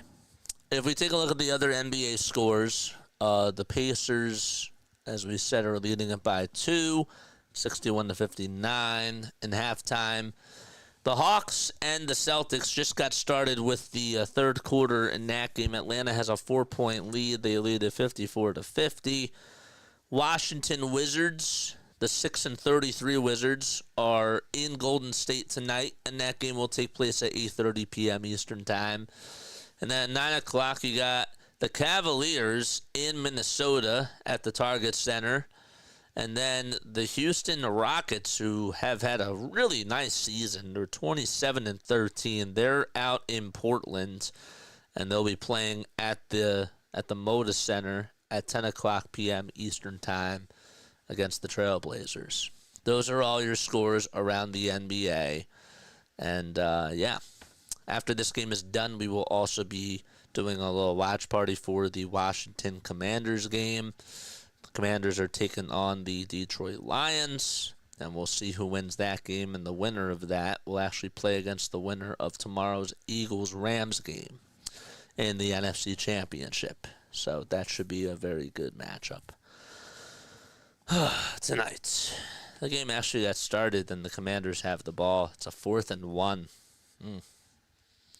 So we'll probably go to that after the Sixers game is done. I expect that that's going to be in halftime at that point. So we'll do a second half watch party. All right. Got 11 concurrent viewers. The Sixers step aside again, so they will be taking one more break. Missed the play-by-play with JJ emoji. I can add that back on there. I can do that right now. Let's do that. I'll get that back on. Again, the only way that we get more emojis, folks, is if we get more and more members. It's $2.99 a month. The cool emojis. Also get some extra pods. I will be bringing that back. Don't worry. I certainly will be doing that. Commanders just turned it over on 4th down. Lions got the stop. Wow. All right, we're adding that emoji back right now. How's everybody else's day going? Please let us know down below in the comments section. We've had a very, very quiet chat today. No surprise. But, yeah. All right, we'll do that. We'll put that in place of PG. Okay? I'll do that right now. Collections. What's that under? Sixers emotes. Yep, there it is. Good. Okay. PBP with JJ. All right, there you go. It's back. The emoji's back. Pacers are 11-7 at home at the Gainbridge Fieldhouse this year. They're also 4 games over 500, have a 23-19 record, and they lead 61-59 as they go into quarter number 3. You know how many times the Sixers and the Pacers have played against each other? Take a wild guess in the chat down below. How many times do you think that the Sixers have actually played against the Pacers and gone head-to-head with them? Take a wild guess. That's my favorite emoji because JJ is working harder than the Sixers. Shots fired. Shots fired.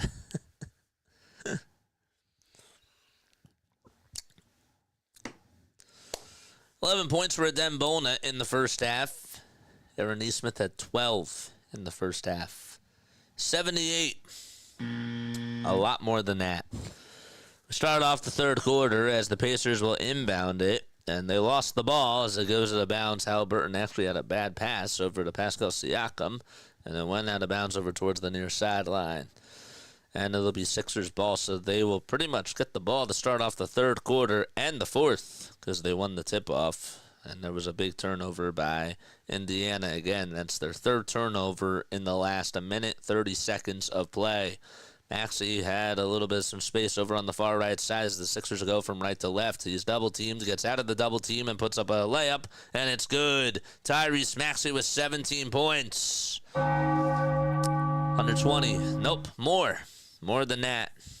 Sixers have played the Pacers more than 120 times. I'll take one more guess. Halliburton dribbles over towards the foul line, lost the ball, and it's stolen by Ricky Council. Halliburton crying to the refs as Council gets the ball. Maxey puts up a three-pointer, top of the key. No, Eric Gordon just stands there. He does get the rebound, dribbles it into traffic, kicks it out to Council for a wide-open three. Connects! And the Sixers have their first lead since the first quarter. Philadelphia up in front by a trace as Council hit it from the from the top of the key. Nesmith over to Miles Turner, and the ball goes out of bounds. It was almost saved by Maxey. There was a lot of contact down low, not gonna lie, but there were no fouls called. Okay, let's go. 420, way too high. Sixers have not played the Pacers 420 times. That's like way too much. That's never happened in the history of the NBA. Pacers get it over towards the right side. They've played the Pacers 198 times, and the Sixers have won 111 of those games. The three by Tyrese Halliburton. No good. 196. That was really close, Jane. Very close. 198. So one more game after this, then it'll be their 200th game. Sixers can't buy a bucket on the other side. Drummond, though, gets a steal off a bad pass by Mathurin. Drummond tries to go down with a flush, and he does. It's a 5-point game, 5-on-4 basketball. Drummond went down over on the other side, and Mathurin steals it. Here's Pascal Siakam over to Miles Turner, and he throws it down with two hands. That was 5-on-4 basketball. It was like a power play was caused, and there'll be a 3-point game. Maxey for two, puts up a shot, and he's fouled. And I'll head on over to the line to shoot 2 free throws. So the Sixers have played the Pacers 198 times. This is their 199th game. Sixers, as we mentioned, have actually won 3 out of their last 4 games against the Pacers. They were on, though, it was a 6-game losing streak to Indiana.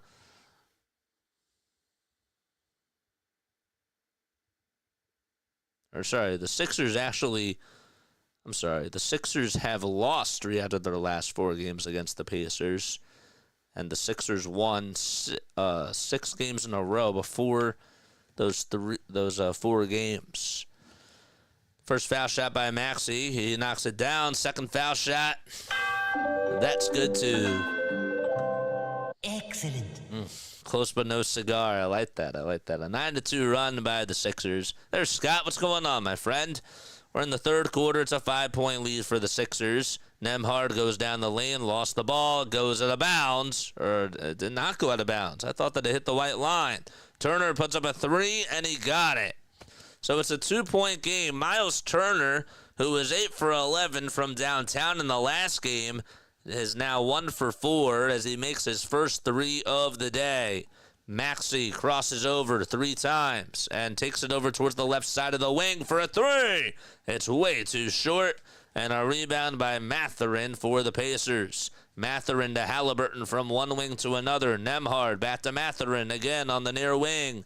Mathurin in between the circles. He'll lob it inside to Pascal Siakam. Eric Gordon is defender, about 7 inches taller than he is. Mathurin over to Miles Turner. 2 seconds left on the shot clock. Turner with the foul shot, the foul line jumper, couldn't get it. Offensive rebound and a putback by Mathurin, and we are locked up at 68.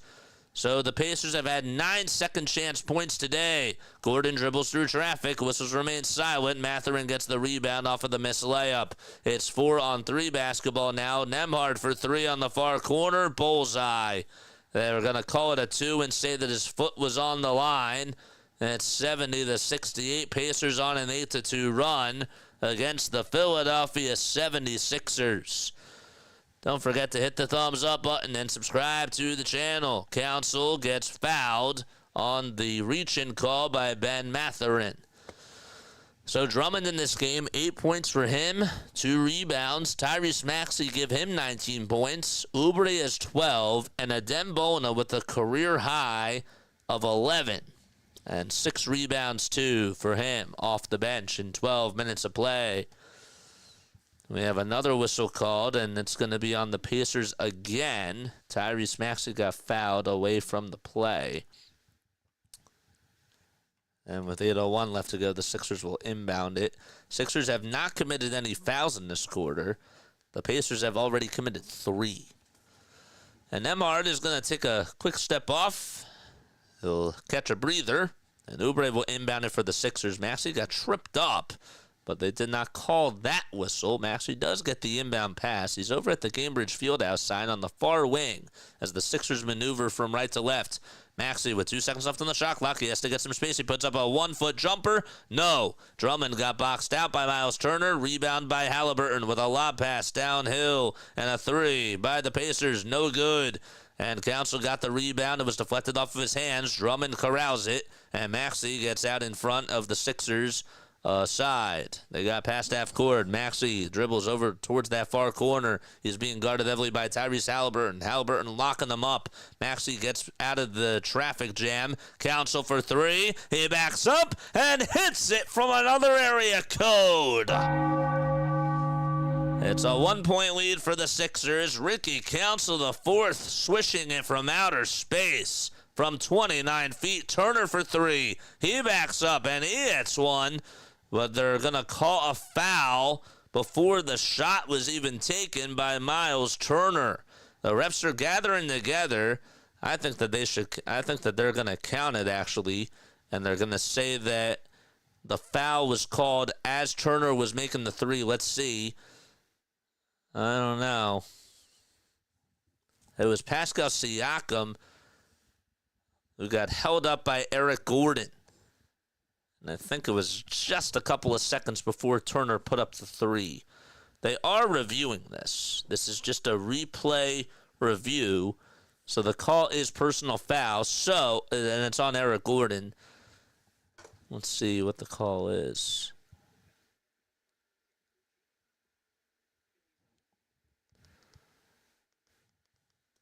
So it should just be 2 free throws. Or just a personal foul. No free throws. This is an official review, though. Let's see.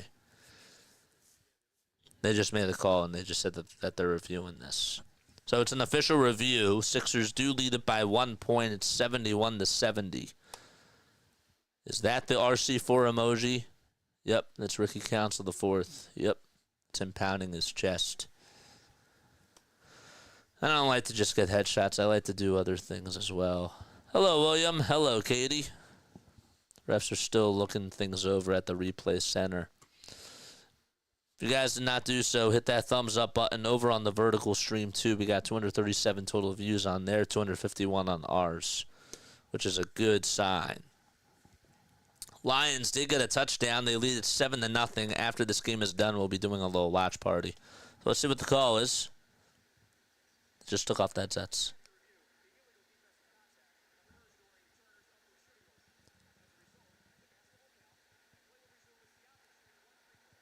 So they're going to call one free throw. So they do say that Turner did make the three as Gordon fouled Pascal Siakam. And so it'll be a 4-point play. So it looks like Siakam will go to the line for the one free throw. Now, I don't know why. See, to me, that should be a 5-point play because it was not in the shooter's hand that the foul was called on. But that's just me. The foul shot by Siakam is up and in. JJ, I almost forgot how bad the Sixers are when you were calling the game. It's an 11-3 run by the Pacers with 2.5 minutes on this run by Indiana. Maxey dribbles over towards the right side, hands it off to Oubre. Oubre back over to Drummond, who's back out there for the first time in 5 games. Oubre puts up a runner. No, Drummond got hit in the face. They didn't call it, though. And it's a rebound by the Pacers. Mathurin on the drive. He'll pass it back outside over to his teammate, and that is Ben Shepherd. Shepherd gets it back over on the far right wing. Haliburton with some space for 3, and that's off the mark. He dodged a bullet, the Sixers, that is. Andre Drummond corrals the miss. Maxey on the other end trying to go coast to coast. Lays it up. Can't lay it in. Refs drew the whistle as he went flying down. There was some contact there, too. Here's Haliburton with a no-look pass for a 3-pointer by Aaron Nesmith. That's off the mark. Offensive rebound by the Pacers as they'll reset it again. Shot clock resets to 14 seconds. Haliburton over to Siakam on the far corner. Thought about taking the 3. 4 seconds left. Siakam drives it. Puts up a shot. No. And we have a 2-pointer that's up and in. And an and-one opportunity by Ben Shepherd. He initiated the contact from Andre Drummond. And it's a 5-point lead for the Pacers as they call for time. We've played about 6 minutes in this third quarter. And Rick Carlisle wants to talk things over with Indiana. They'll be back. Okay. Yeah, that was not good. 15-12 in regards to this third quarter by Indiana. So many points they've put up.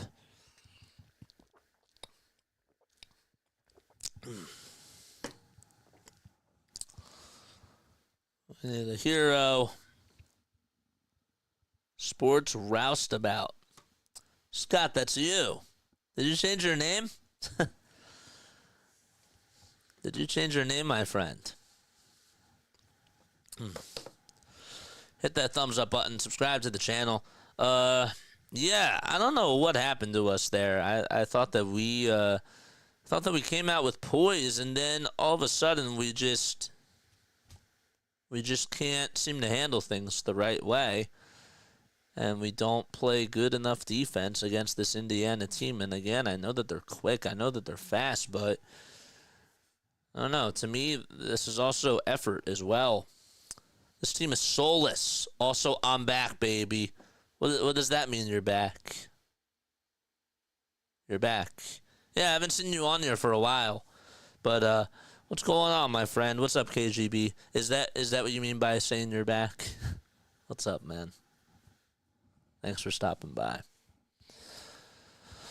Hit that thumbs up button. Subscribe to the channel. 5-point advantage for the Pacers. They're 23-19. Joel Embiid is out for the next 7 to 10 days for the Sixers. And that's when he'll be reevaluated at the very, very least. And it's clear that the Sixers certainly do miss him. No Paul George in this one, and no Gershon Yabusele either. Yeah, that's what I meant. I've been good. How are you, JJ? I'm doing all right, man. I'm happy to see you on here. Thanks so much for stopping by. I appreciate that. Yeah. This team has really been. This team has not been doing well. I'll put it to you that way. Boston's down by 1 to the Atlanta Hawks with about 3 minutes left to be played. I think that the one observation that we really haven't been talking about that I've sort of seen from my eyes is that in regards to this game, I think that the play calling has been not as good in this third quarter. More dribble handoffs we're going back to, and we're not setting screens again. We sort of came away from that in the at the start of the third quarter, which I don't like, just from an observation from our standpoint. The and one shot is up and in by Ben Shepherd. Turner in this game, 14 points, 9 rebounds, 2 assists, and he also has 1 block and 3 turnovers in this outing as well. Sixers still down by 2 possessions. Gordon tries to get it over underneath the baseline. Here's Council for 3 as he got it back out to him, and Council's three-pointer goes in and out. Rebounded by Miles Turner, and he'll dish it off over to Tyrese Halliburton. Halliburton on a drive to the basket, and a foul called on Tyrese Maxey. So we'll have some more free throws coming on up. That's the Sixers' 3rd foul. Remember, it was just not too long ago that the Pacers had 3 fouls and the Sixers didn't have any. So now they're sort of tied in the amount of fouls that they've given up here in this third quarter. First foul shot is good by Indiana, and it's a 7-point lead for the Pacers. ESPN bet. I'm not trying to promote betting or anything, but they have a promotion that says if you place a live bet of $5 and you get a $10 bonus bet if the Sixers. What did it say? If the Sixers score in the fourth quarter. I didn't know that. Second foul shot is up and it's in, and the Sixers have the ball back. Oubre gets it over on the far right side. He'll hand it off over to Justin Edwards. Edwards back over to Tyrese Maxey. Maxey does need help. Maxey gets some space over on the right side. He'll dribble down the lane. He'll spin. He'll turn. He'll put up a floater, and it's just too strong. Toppin comes away with the rebound. Mathurin on the drive over to the basket again. Tries to save it from going out of bounds, and it'll be Sixers ball. For some reason, I can't understand what is going on with this. I try to fast forward, and when I fast forward, it's ahead, but then it just goes behind a little bit on the action, which is a little bit odd. They'll try. Justin Edwards is back out there for the Sixers. Over on the far right side, dribble handoff over to Maxey. It gets deflected though off the hands of Ben Mathurin, and the Sixers will inbound it over on their far right side. Maxey, Oubre, Council, and Edwards and Bona out there for the Sixers. Bona fakes the dribble handoff. And now we'll give it to Council. 5 seconds left on the shot clock. Council at the top of the key being guarded by Mathurin. Takes it over towards the left elbow. Puts up a heroic shot. No. And Council almost stole the rebound from Mathurin. Bona and Turner went flying at each other. And we have another turnover called on Indiana, and Bona is grabbing onto that left knee. He's sitting up and needs some help. Oh, boy.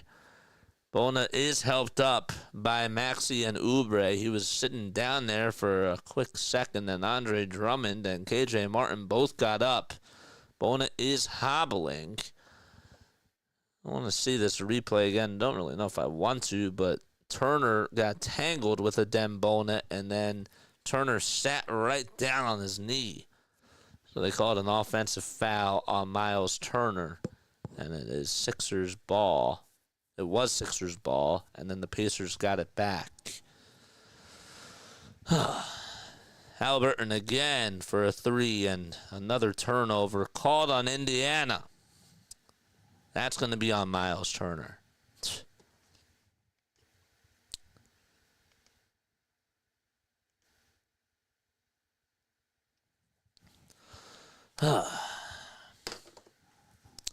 4:24 left to be played in the third quarter.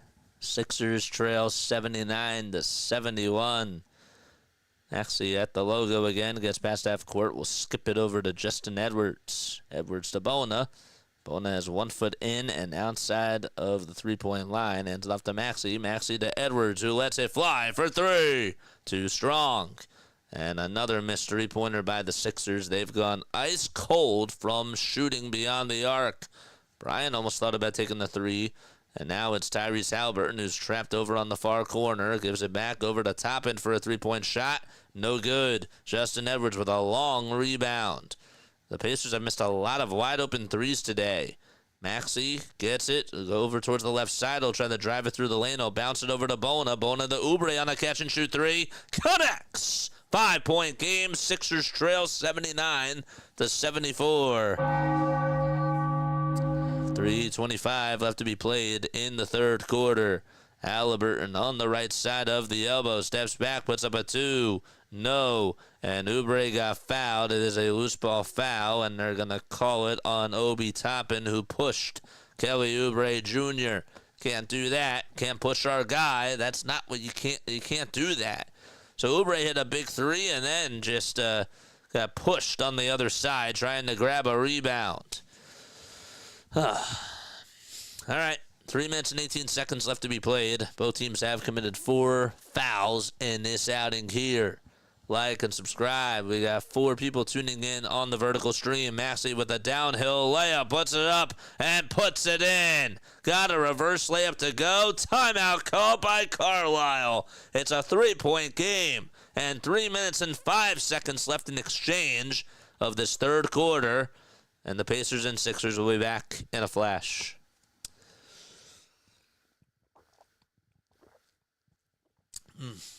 Oh, let me, I just realized that the ticker is a little bit, it's almost covering that Pacers score on the vertical stream. So let me move that. Let's move this down to here. Whoops, that's not what I wanted to do. I did not want to change the size of that graphic. I wanted to put this just over here. Can you still see it? Let me know. That's better. That looks better. Hit that thumbs up button, subscribe to the channel, and hit the bell icon too.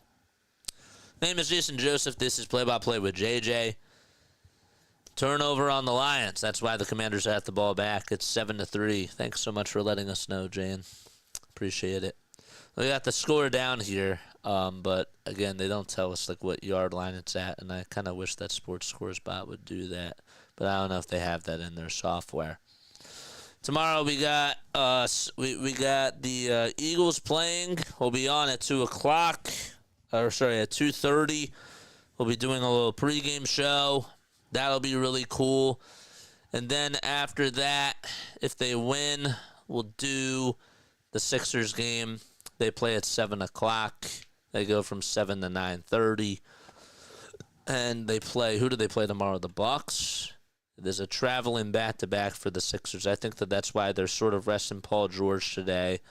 And possibly Gershani Abusele as well. Who do they play the Bucks tomorrow? I think that they do play the Bucks tomorrow. This internet's a little bit slow. Yes, they do. They're playing at the Pfizer V Forum, so that game is at 7:00. Oubre has 15 points for the Sixers in this game tonight. Tyrese Maxey has 21. So that should be a fun game tomorrow. Please spread the word, man. Please tell your friends. Please tell your family members. I know that, like, play-by-play is not, like, people don't, not a lot of people just sort of, like, I want to tune into, like, a good play-by-play. But there are people that are also, like, looking for that kind of stuff out there. So if you guys know of, like, any other people that are interested in doing play-by-play, tell them about our channel, because I want to create a community where we can do something like this, That'd be really, really sick. 79-76. Another spoiler. Thanks, ESPN. Here's Mathurin, who hands it off over to TJ McConnell. And there's a drive over to the basket and a nice little slam. That's by Jarris Walker, who comes out there for the first time today, a 21-year-old who went to Houston College. Maxey dribbles it over towards the right side. He'll try to give it down low over to Doughton. Doughton over to Oubre. And Oubre, they're going to call an offensive foul on him with 6 seconds left on the shot clock, and that's a costly turnover. Come on, man. We got to be better. How are things going? What's up, Nick? How you doing, my friend? Thanks so much for being on here. 5-point game for the Pacers. 2:20 left to go in the third quarter. Again, Walker gets it back over at the top of the key. McConnell back outside to Walker for a three. That's off the mark. Siakam got an easy rebound and an easy flush as well. And somebody just move. Just move. It's a 7-point lead now for Indiana. And about 2 minutes left in the third quarter. Oubre does dribble over towards the right side. Gives it over to Tyrese Maxey. Maxey looking to surrender the ball, but instead actually takes a layup, and he scoops and scores. Maybe not surrender. I didn't like that word there. Bryant gives it up over to Adembona, and Adembona dives on the ground, catches it, and we have a jump ball called with 94 seconds of play in this third quarter.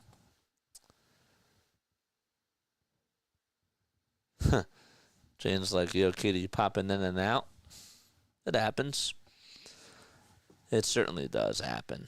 Good job by Bona to just recognize that Pascal Siakam was intended to get the pass there. So Siakam against Bona, two guys that are 6 feet 9 inches tall, going at it. I think Siakam may have the height advantage, but maybe it's because of the shoes. It's not by much, though. Can the Sixers win the jump ball here? The ref puts it up, and it goes into the hands of Jarris Walker. Walker to Siakam over at the foul line. 10 seconds left on the shot clock.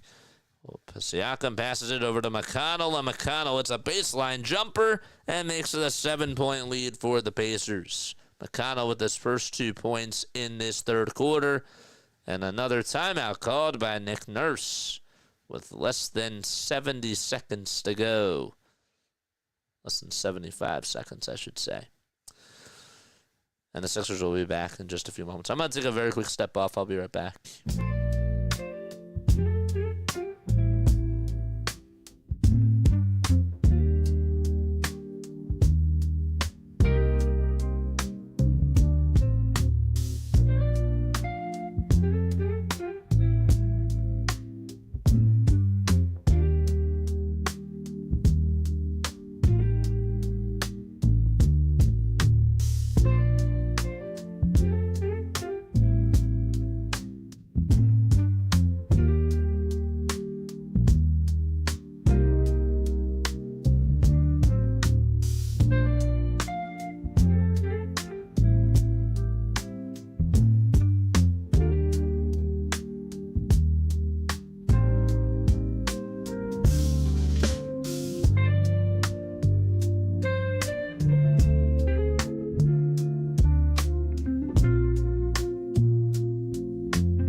All right, we're back.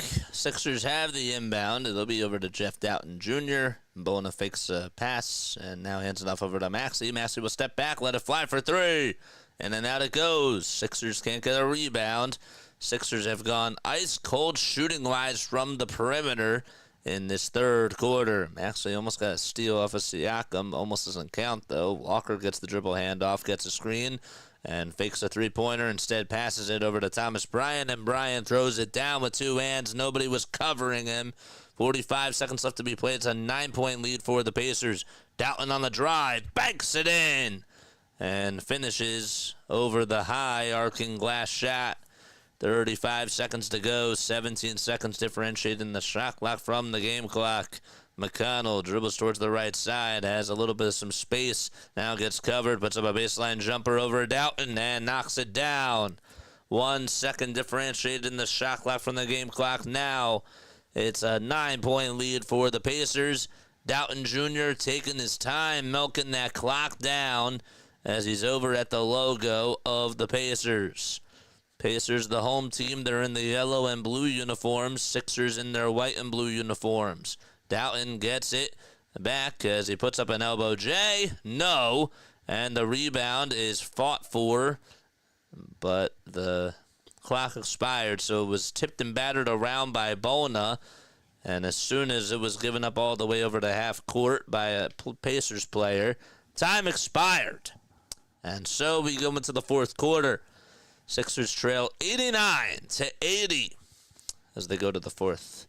Trivia time. I'm going to ask you a 76ers trivia question. If you get it right, you'll hear this.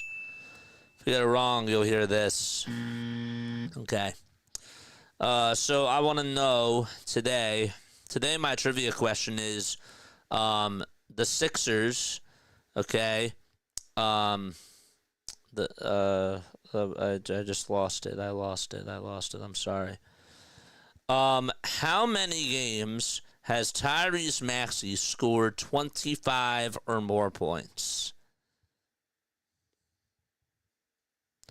How many games has Tyrese Maxey scored 25 or more points?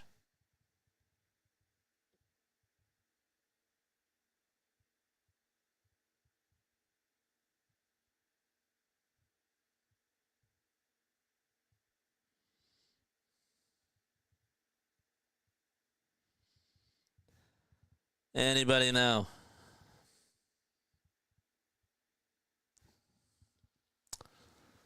How many games has Tyrese Maxey scored 25 or more points? 27. Incorrect. A lot more than that. Not even close.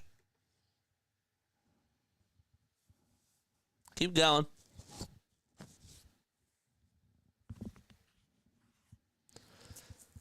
$30. John's here. What's going on? How many games has Tyrese Maxey scored 25 or more points? Ever.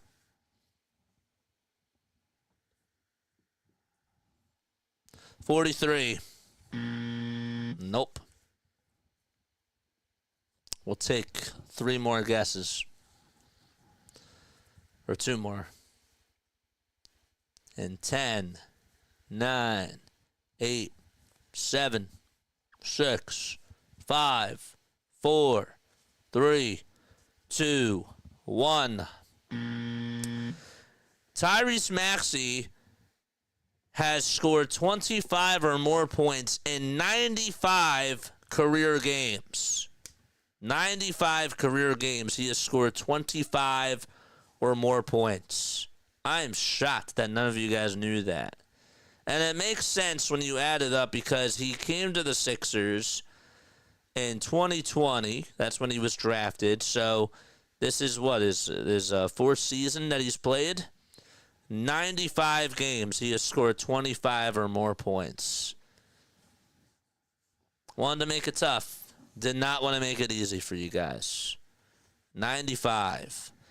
89-80 as we go into the fourth quarter. I figured that was a good question, and I guess it was. Doughton Jr. gets the dribble handoff, and Andre Drummond got hit into the mouth. They didn't call a foul on that. Play resumes. Oubre trying to drive it towards the basket. Lays it up with the offhand and lays it in. Sixers get their first 2 points. Wow, how many this season? Forgot because he's averaging like 22 points this year. I don't know how many this year he's had over 25. McConnell with a shot, puts it up and puts it in. This year, Tyrese Maxey has had 25 or more points in 19 games this year. 91-82, Sixers trail by 9. Oubre on the drive over towards the basket, kicks it out to Council. Council to Justin Edwards. Edwards was on the far wing on the right side, now dribbles through traffic, gives it down low over to Andre Drummond. Drummond lost the ball, and it's stolen and grabbed by Siakam. McConnell to Ben Mathurin. And Mathurin, or Ben Shepherd that is, it's over to Siakam, and Siakam does get fouled. So Siakam got fouled in the act of shooting. Again, it's 91-82. How many times do you think Joel Embiid has scored 25 or more points? If Tyrese Maxey did it 95 times, how many times do you think that Joel Embiid has done that? First foul shot by Siakam. He puts it up, and he does put it in. How many times do you think that Joel Embiid has scored 25 or more points throughout his career? If Maxey's already at 95, you know that Joel Embiid probably has to be a lot more. Easily. Foul shot number 2 is up and in by Pascal Siakam. Joel, 326. Nope. Jeff Doughton Jr. hands it off over to Andre Drummond. Drummond over to Kelly Oubre. He spins, he turns, he goes up with a 2. He's fouled by Siakam. Or sorry, by Ben Shepherd, that is. So we got 2 free throws. 245 times. Nope. Jane says 281. That is correct. Jane was ready for it. Jane was figuring I was going to ask that question and cheated. 281 games. He has scored 25 or more points.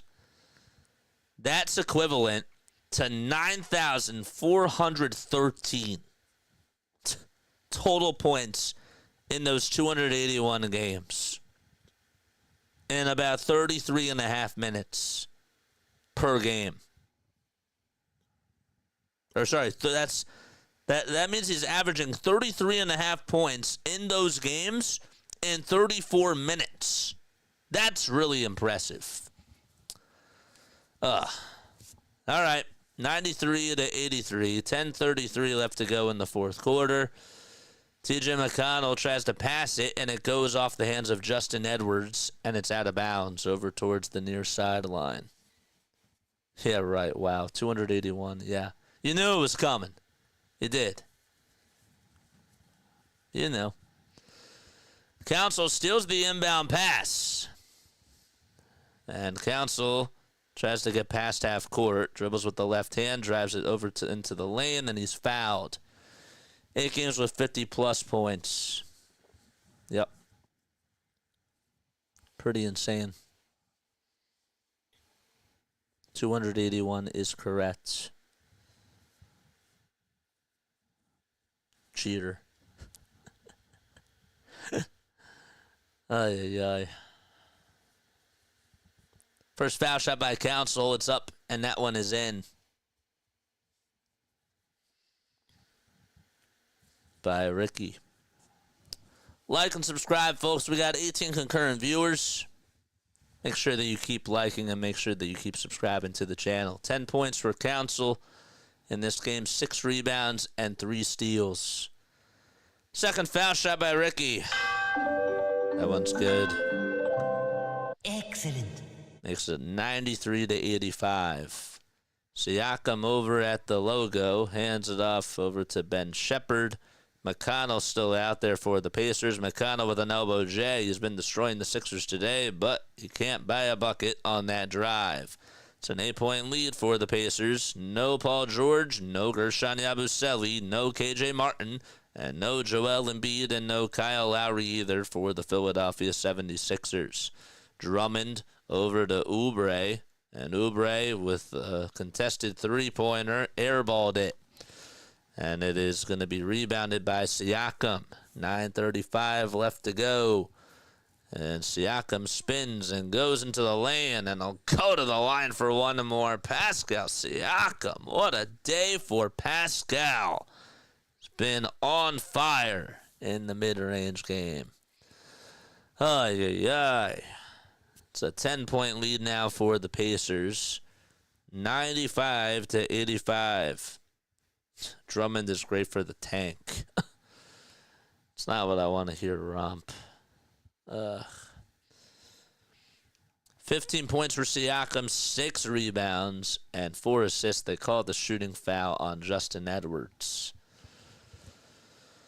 So Siakam takes 3 dribbles, bends his knees, and fires the free throw and hits it. It's an 11-point lead for the Pacers. Edwards is now out of the game.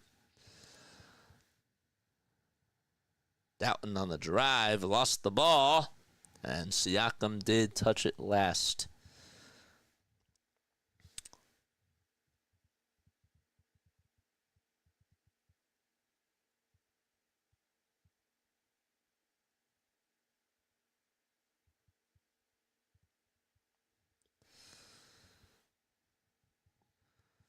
Embiid this year has put up a total of 317 points. Here's Council for a 3 at the top of the key. And that one's off the mark, too. The Sixers have missed their last 11 threes. You can really believe that. It's pretty insane. There's Bryant for a 3 on the other side. He knocks it down. Thomas Bryant, far corner 3. And it's a 14-point lead for the Pacers. Sixers have to try to respond as quickly as they can, and a timeout called by Carlisle. It's a 14-point lead for Indiana, 99-85. Josh Harris must be shocked that he has a team performing well in the second round. Justin Edwards has just fouled out for the Sixers. Finished with 4 points today. He was 2 for 6 from the field. Also had 3 rebounds as well. So Bryant hits another 3 off the bench, and the Pacers have now opened up the game 99-85.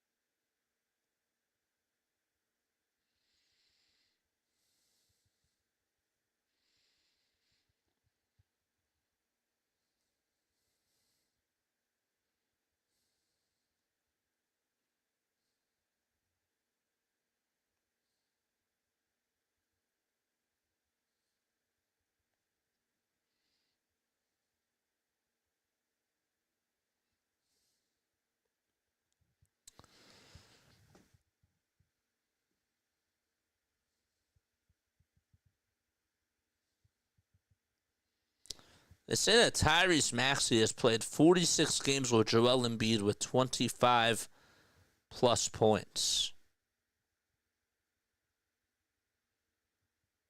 So I would assume... How many times has Tyrese Maxey scored 25 points in the same game with Embiid? Yeah, so that happened 46 times.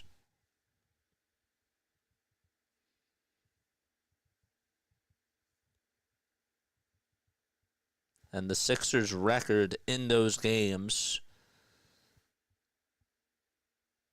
is 35-11.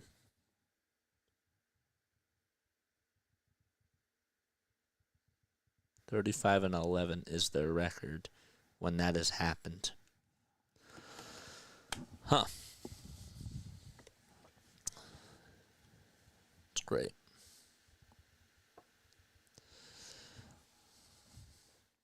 Sixers are down by 14. There's 8 minutes and 48 seconds left to go in the fourth quarter. After this, we got a little watch party that we're going to do with the Commanders and Lions. There's 8:28 left to go in the second quarter of that game. So stay on for a little watch party, and we'll cover that. Doughton Jr.'s over at the top of the key. Hands it off over to Council for a catch-and-shoot 3. That's off the mark. Sixers again just cannot buy a bucket from downtown. McConnell got the rebound for the Pacers. Bryant will try to pass it inside to Siakam. Siakam gets some space and puts it up over a mismatch, and that's RC4. 101-85. McConnell tips it out of bounds, and it'll be Sixers ball. The Sixers have gotten outscored and outclassed here in this fourth quarter. It has not looked pretty. McConnell steals it and throws it off of the knees of Jeff Doughton Jr., and it's Pacers ball again. That's what the Sixers missed from T.J. McConnell. He provided that spark off the bench, and it's certainly coming back and biting the Sixers today. Again, McConnell playing good backcourt defense, gives that physicality, and is just a pesty type of a player. So it's a brand new shot clock as the Pacers have full possession. There's a pass over to Jarris Walker off the screen, and the ball gets intercepted off of the bad pass by Thomas Bryant. Eric Gordon gets the interception. Doughton's on the right side, hands it off to Drummond. Maxey is still out there. Doughton drives down the lane, kicks it out to Council. Council thought about taking the three. He'll bounce it over to Doughton again. Doughton to Gordon, who catches for three. And that one won't go either. The Sixers overall just 7 for 27 from three. Just only 28%.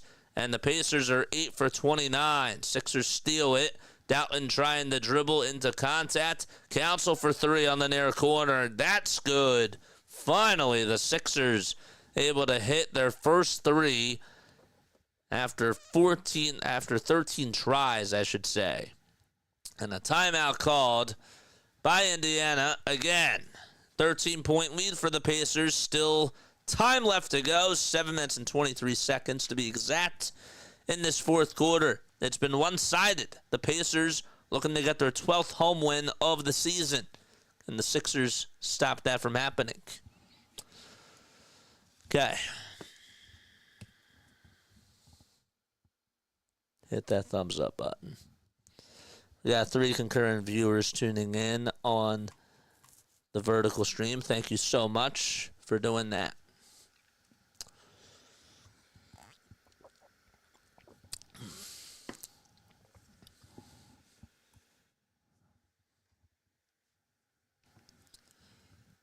How many people does RB have on?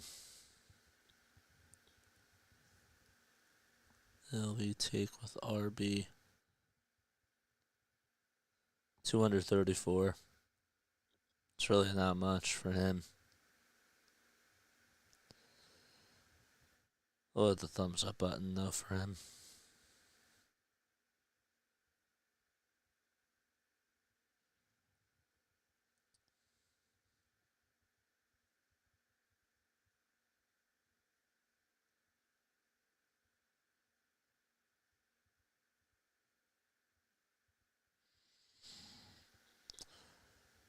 Don't look now, but Council's shooting 3 for 8 from 3.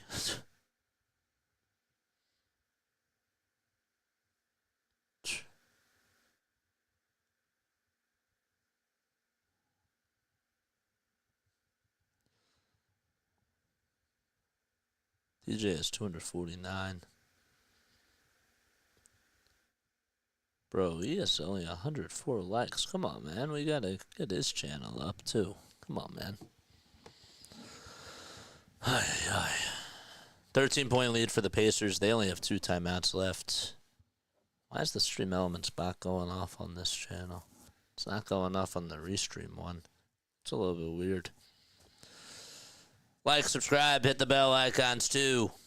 After this, we are going to be going live for the rest of the Lions Commanders game.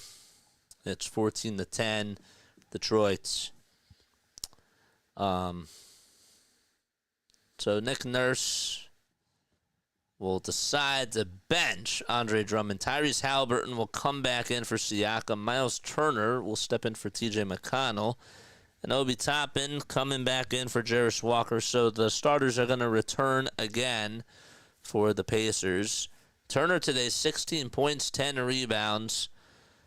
And throughout his career, he struggled against Joel Embiid, but there's no Joel Embiid tonight. Nembhard gets the inbound pass for the Pacers, dribbles past 2 defenders, and Maxey does foul him as Nembhard does a little pump fake. And we have some free throws coming on up. 101-88.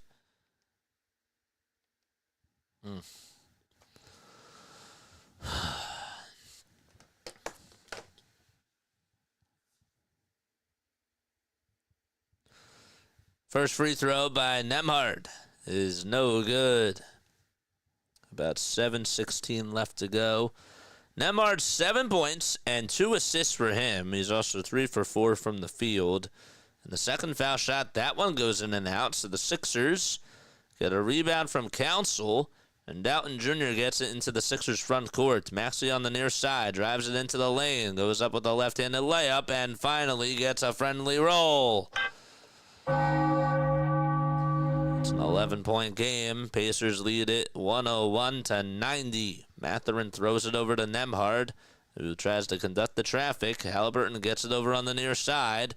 Halliburton gets some space, bounces it back to Nembhard for a wide-open 3, in and out it goes. Doughton tried to get the rebound, and it's going to be Sixers ball. Last touch by Nembhard. So now is the time for the Sixers to try to capitalize. Nembhard had the wide-open look, just could not cash it in. Both teams have not shot the ball well from 3. Pete Nance will step in for the first time today for the Sixers. That's because there's no Edwards. Nance catches, puts up a 3. No, he got it. It hit off the front of the rim and then hit the back iron, then hit the backboard and danced in. The Sixers will take it. It's an 8-point game now. Halliburton at the top of the perimeter. A 5-0 run by the Sixers. Mathurin on the near side. Passes it to Halliburton. A skip pass to Nembhard, who's being guarded by Nance. Another pass down low over to Turner. Turner's layup, no good. Good defense by Nance. And Maxey now leading the charge for the Sixers. 5:50 left to go. Skip pass to Council. Council to Doughton for 3. No. I thought maybe Council was going to drive it to the lane. Instead, he gave it up to Doughton Jr. Was that the right pass? It was, but I thought the Sixers could get a look there. Council tried to get a steal, and it'll be Sixers ball as Council got fouled by Nembhard. He got elbowed right in the face, and Sixers basketball. 5 minutes and 36 seconds to go. As soon as the starters came back in for the Pacers, the Sixers have had momentum, and they're looking to just keep it up.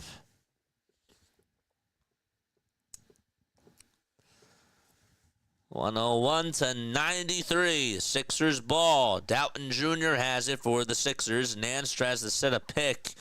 Gets it over to Tyrese Maxey. Maxey gets some space. What's he going to do? He'll cross on over. Hand it off to Gordon for 3. No.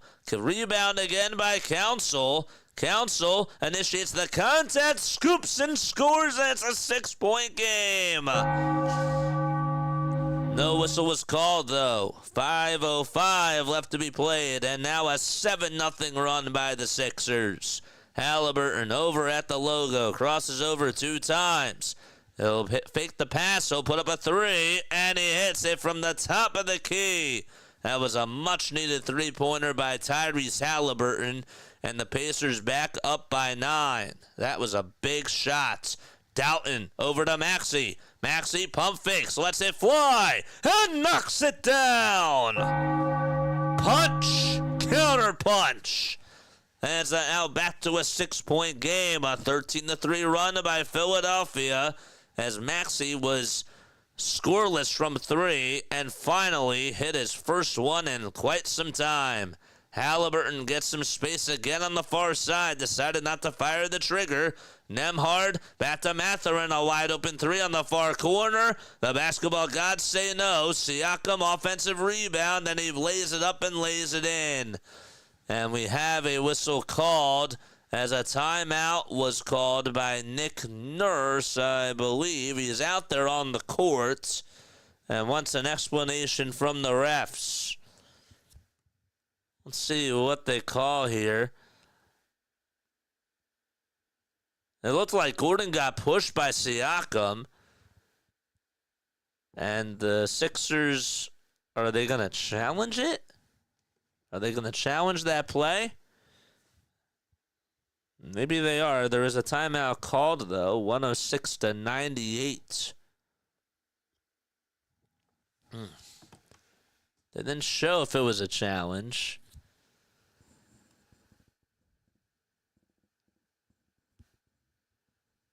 This would be huge. So it probably would be a jump ball if the Sixers are challenging this, and if Gordon does, if the call is overturned, it would be a jump ball for the Sixers, and they would not count the 2 from Siakam, and Siakam would have to face Eric Gordon for a jump ball in Indiana territory at their own foul line.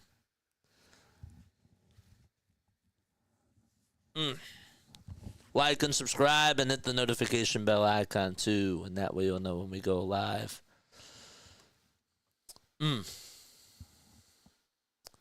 19 concurrent viewers at this time. Good stuff. Commanders lead it by 3. Oof. 4:05 left to go.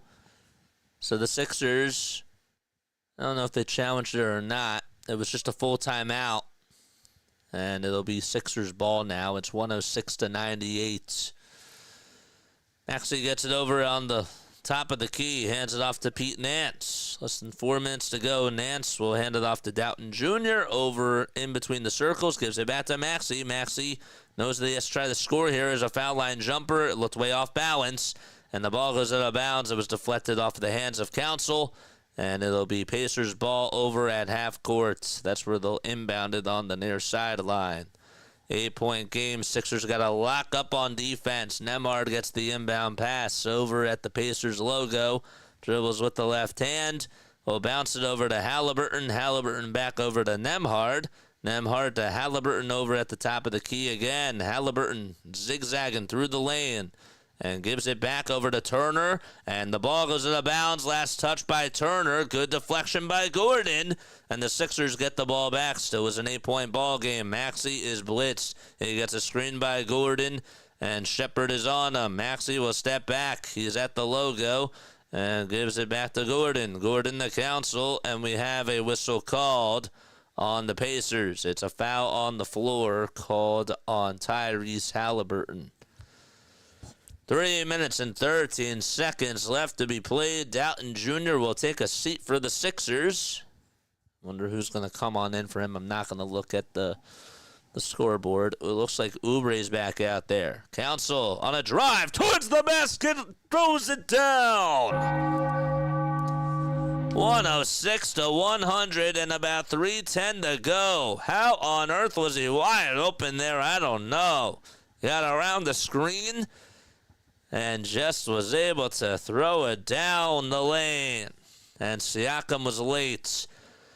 106-100. Both teams have 2 timeouts left. Nembhard at the top of the key. The Sixers, they have not really been able to close out a lot of games here. Nembhard with a step-back elbow J. Too strong. Oubre got the rebound. And it'll be 6. And Oubre does get it. Screen froze. Maxey gets past the logo, gives it back to Gordon. Gordon with a pass to Council for 3. He airballed it. He overshot it. Not a good shot by Council. Rebound by the Pacers again. Another no-look pass downhill over to Miles Turner. Seen a lot of flashy plays by Tyrese Halliburton. Turner with a shot. No, the ball goes out of bounds.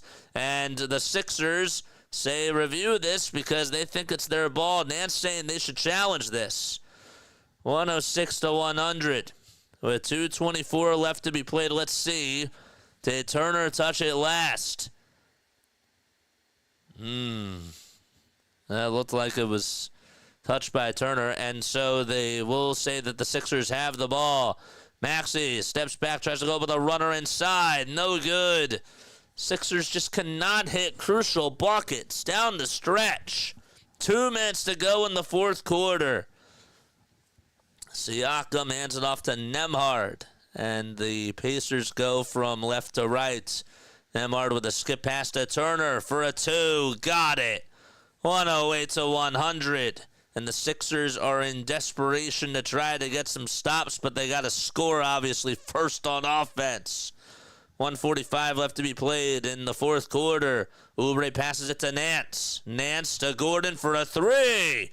Eric Gordon can't hit it, and the Pacers get the rebound with 97 seconds to go. He chucked that thing up for over at the logo and just could not hit it. 90 seconds left to be played in the fourth quarter. Nembhard over to Siakam. Siakam with a potential dagger, and he's fouled in the act of shooting with 1:23 left to be played by Nance. That's who the foul was called on. And Pascal is going to go on over to the line, and they'll shoot 2 free throws. Lions are losing 24-14, and again, after this game is done, we will be doing the second half of that game. Try to go after the 2-minute warning, man.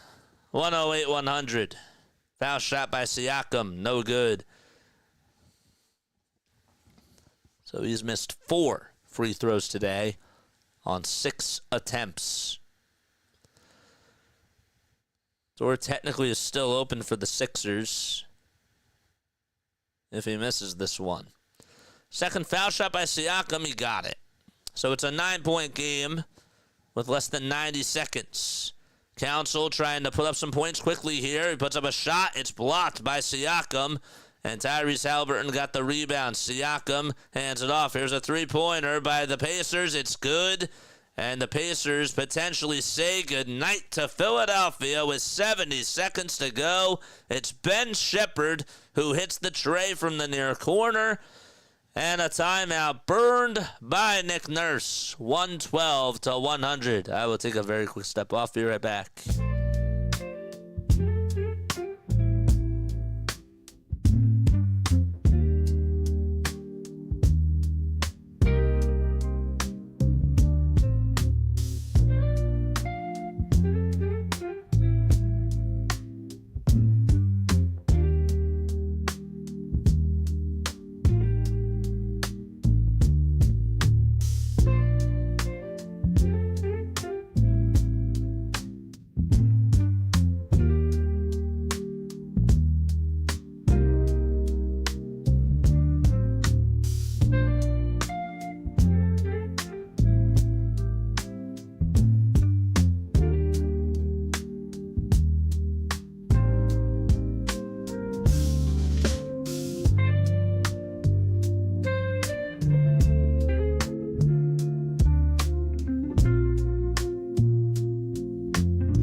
Pacers in their last 8 games, they're 7-1. They've been shooting 49.5% from the field. They've held their opponents to just shooting 31.8% from a three-point range. Their net rating has been plus 11.5, which is second in the NBA, again, over their last 8 games. And Rick Carlisle, who has been just an incredible head coach, not just for the Pacers, but for the Dallas Mavericks, is had a great career. Oubre will inbound it. He has to be happy with his team, Carlisle. He'll give it up over to Adem Bona. Bona goes up with a shot. It's blocked by Turner, but a foul called. Why is Adem Bona coming on in now? I don't know. Sixers probably should have went back to the Twin Towers, and they decided not to. And Bona is going to head on over to the line, and he'll shoot 2 free throws with 65 seconds left. So we will be going on for the Commanders-Lions game right after this. And then when it's in halftime, we'll do a little post-game show for the Sixers. First foul shot by Bona. That one's off the mark. Philadelphia Eagles. And we'll replace that with Washington Commanders. Made 2 replacements.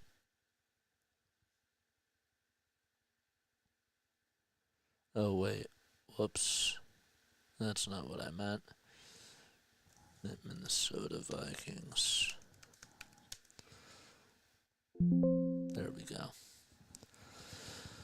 Foul shot number 2 by Bona.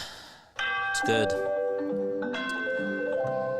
Excellent. Tyrese Maxey back over on the bench as his night is done for the Sixers.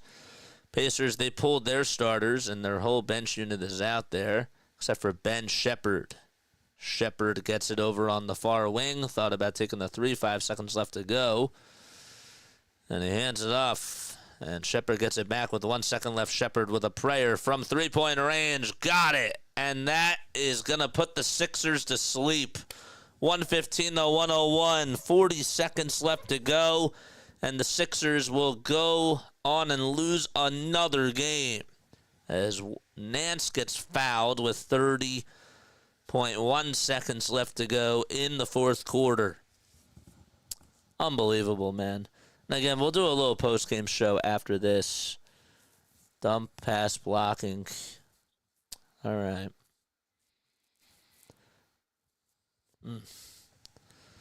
So Nance is at the line. The first foul shot is off the mark, hit off the front of the rim and danced out over towards the right side. The foul was called on Dennis. So let's change this. I gotta change my titles. That's what I'm doing right now. Second foul shot by Nance. It's good. Excellent. 115 to 102. 25 seconds left to be played in the fourth quarter, and the Pacers are just going to dribble this one out. And that will wrap things up pretty much after this shot clock violation. So the Sixers are going to go on and be now 15 and 25. They're back to 10 games under 500 as they will get the ball back with 6 1/10 of a second to go. 1/10 of a second, that is. And the Pacers, they are now 24 and 19 as the Sixers dribble it out. And that will wrap things up. Sixers lose by a final score of 115 to 102. Sixers only put up 43 points in that second half. After putting up 36 in just the second quarter, they went silent in the third, and the Pacers did just enough defensively to hold the Sixers in check. Pascal Siakam, player of the game with 21 points. He was 6 for 12 from the field as well. He had 8 rebounds and also had 5 assists out there. I'll be doing a little post-game show once we go into halftime for the Commanders game. I'm going to take a quick break, though. Don't go anywhere. I will be back. We'll be back when it's the 2-minute warning, or after the 2-minute warning of the Commanders-Lions game. All right? Stay tuned. Don't go anywhere.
what's going on, everybody? Hopefully y'all are doing well and having yourselves a very, very fantastic day.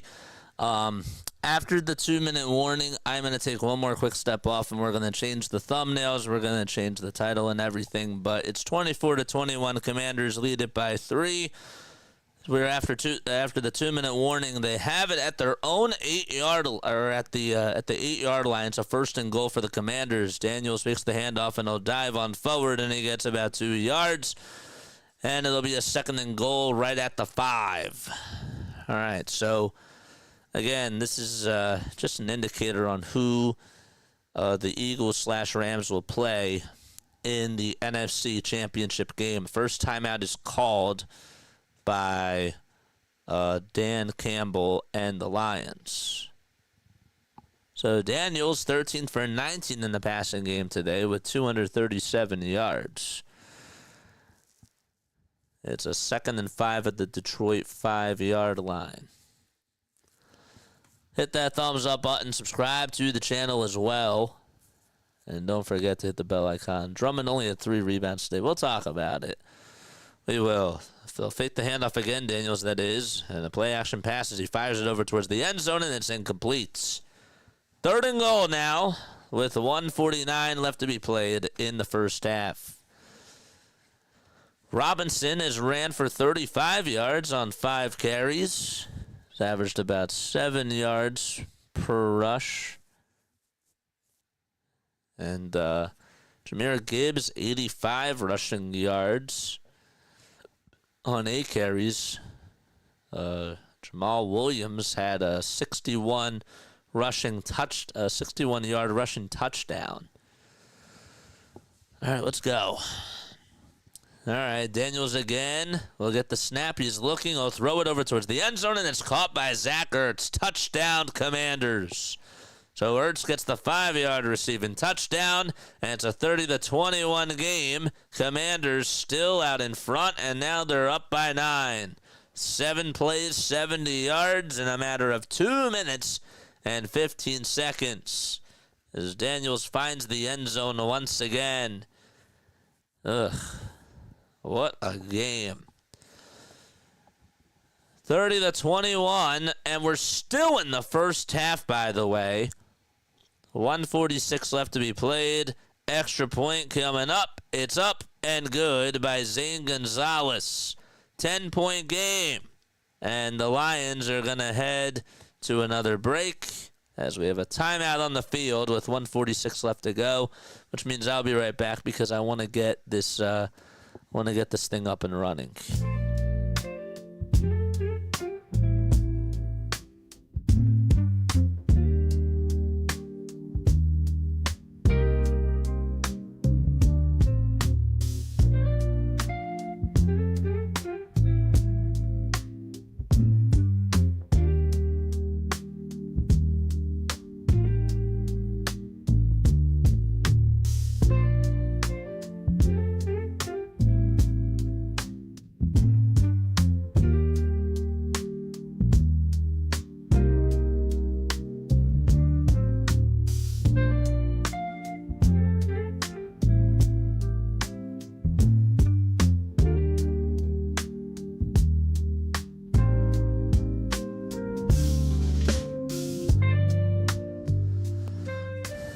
All right, Gonzalez will kick it off, and it goes over towards the back of the end zone, and the Lions will take a knee.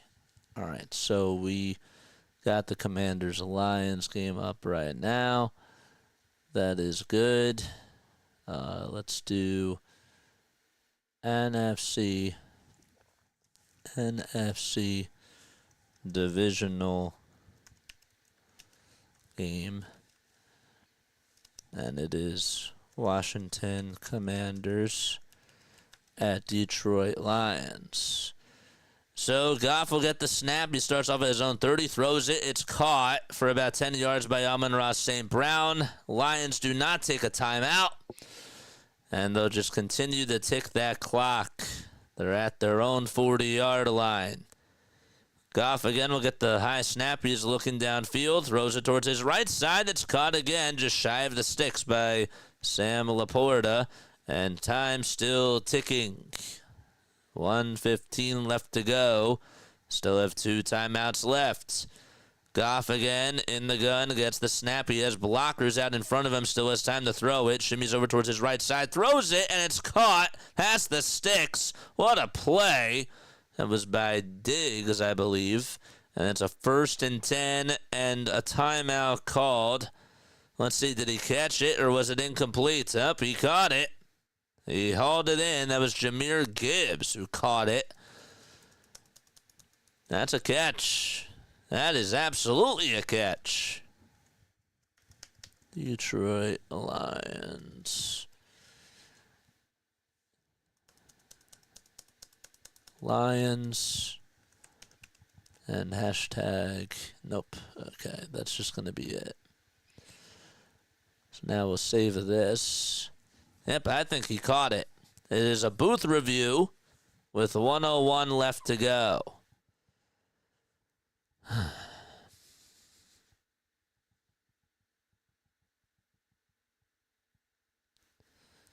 42 points scored in the second quarter, which is the most in any quarter all time ever in a postseason game. It's wild.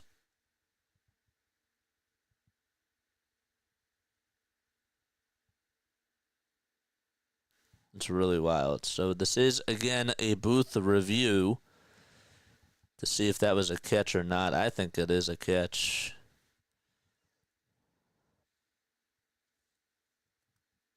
NFC Divisional Round. Who will win?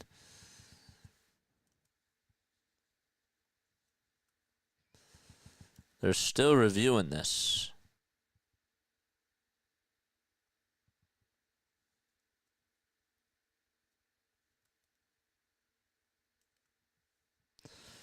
So they confirm that it's an incomplete pass. Huh. And the call is reversed. I guess that he lost it on the... when he was coming down. I thought he caught it. So they add 3 seconds left to the game clock, and it's a 3rd and 3. Where's the ball, you're wondering? The ball is still at the Detroit 48. And now you just got to run it here and utilize a second timeout. Let's see what they do. Goff as Gibbs over towards his right side. They will decide to run with the football. Gibbs will get a 1st down and more as he's knocked down right at about the 41.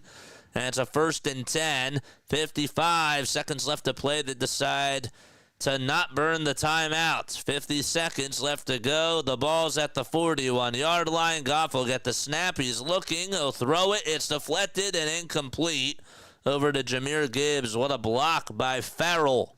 So he was able to get his hands on top of the football. Okay. Where is it? Okay. We'll save it. And that should be good. Lions still have it. 2nd and 10 with 42 seconds left to go. Commanders still have all 3 of their timeouts. 5 seconds left on the play clock. Goff will get the snap. He backs up over towards the 50. Throws it. It's caught right at the 30. And marked down to the 29 is Gibbs. 34 seconds left to go. And the Lions will use a timeout. That is their second timeout that they decide to use in this game. Let's add this to the verticals. And we shall probably try to put Lions tags here. The Detroit Lions. Who else? Washington Commanders. Commanders versus Lions. All right. 35 seconds left to go, and now the Commanders will use their first timeout. Thanks for bearing with me. I have to change all these hashtags. And then I will change the scene once we start off the third quarter. All right? I promise you that. The Commanders win. There will be a home game for the Eagles. Yes, sir. Got 11 concurrent viewers on here. I'm happy that we're changing this right now. Let's go.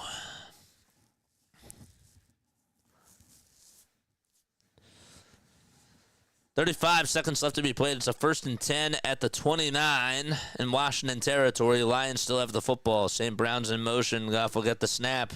He was looking downfield. He'll throw it towards the end zone, and it's picked off by the Commanders. Right in the end zone, taking it to the 5, and being pulled down and yanked on the jersey at the 15 is Sandstrom, and he catches it, and that is a huge pick by Washington. And Goff throws his first interception of the ball game with 22 seconds left remaining in the opening half. He was looking for Williams, and Sanders still was the one who caught it right in the end zone. He covered him perfectly, and Washington will have it at their own 15-yard line with 22 seconds left to be played. That is not what the Lions wanted, and the Commanders able to catch it. So 22 seconds left. The ball will actually be spotted at the 14, and the Commanders will take a knee. And we go into halftime with the Commanders up 31-21. Again, we'll be back in just a little bit. We'll do a little Sixers postgame show after I change all my hashtags on both. All right, see you soon.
Alrighty, what's going on, everybody? Hopefully y'all are doing well and having yourselves a very, very fantastic day. Appreciate you guys for being on here. So the Sixers lose. They end up losing to the Indiana Pacers by a final score of 115-102. They gave it their all out there tonight, but again, it was just too short. Again, this team just continues to struggle. There's really not much else that I can really say. No Joel Embiid, that's a big loss. But this team just doesn't have enough. I feel like a broken record saying it. A lot of times they really just don't have enough. I can scream, I can be mad all that I want, but ultimately at the end of the day, it's the same thing I've been saying all the time. They played with heart tonight, but again, in the second half, they just could not put up points when it really mattered. They took a lot of really bad shots. Tyrese Maxey is not a point guard; he's a shooting guard, and the Sixers just need to try to find a way to get him a little bit more off the ball, trying not to make plays for other people. It certainly doesn't help when Joel Embiid is not there because he gets a lot more attention. And he needs to do a better job at finishing through contact. He just does. He's not getting the calls, but that's what he has to try to find ways to sell it. And I don't really think that he's doing that as often as he should. So, but yeah, they got outclassed today by the Pacers. I don't want to hear that the Pacers are a better team because, yes, they are. They've been playing better. But the Sixers just got outclassed again. And they didn't have enough. And now we need to be asking ourselves, should Daryl Morey sell at the trade deadline? That's really the big question. And I propose that to you guys. I would say that that's more so of a yes. I am in sell now mode. And I just think that we got to either A, shut Joel Embiid down or put him on the trade block or both. He still was on my trade block. I don't want you guys to get that twisted, but the organization does need to have that conversation.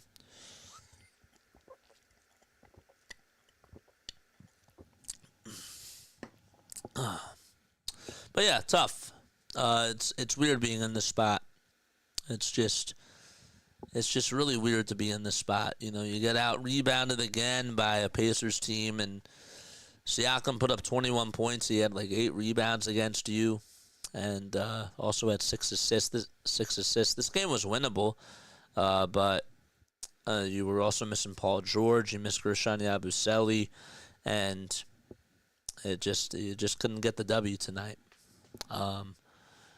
Again, I can pound the table all that I want to, but at this point, what good is that? It's not really in my nature to like yell at the team and to be really disappointed. But it is discouraging, and it's just what we said over the last like 6-7 games. They've gone back to their old ways and just have not played good basketball.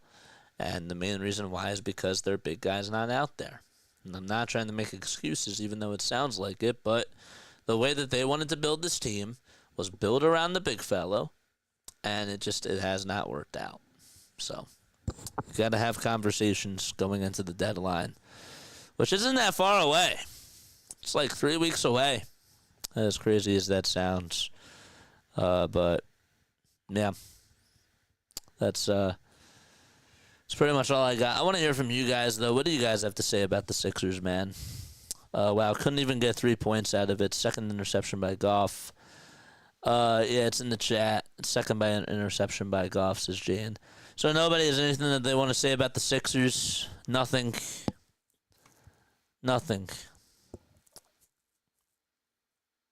I guess I said it all. I guess if you want to hear more Sixers talk, go to RB's stream. All right, we're gonna switch scenes. We'll go over to the Eagles game, right? Or sorry, not the Eagles game. We'll do our football stream. All right, let's do that now.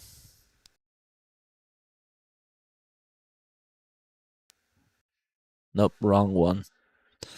Wrong setup.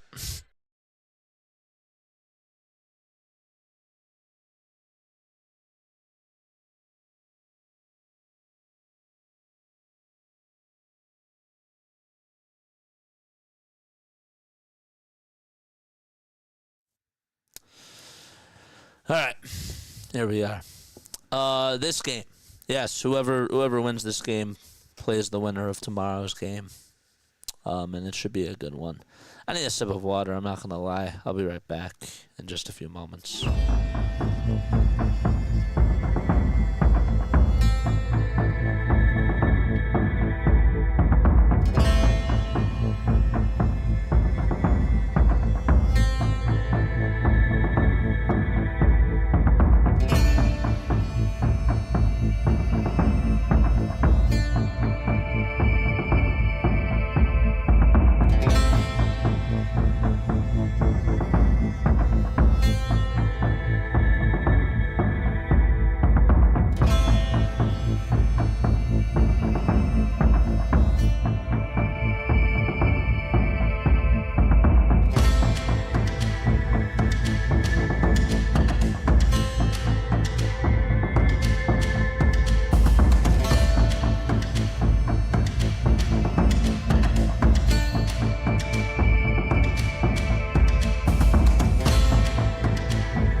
Why is this low?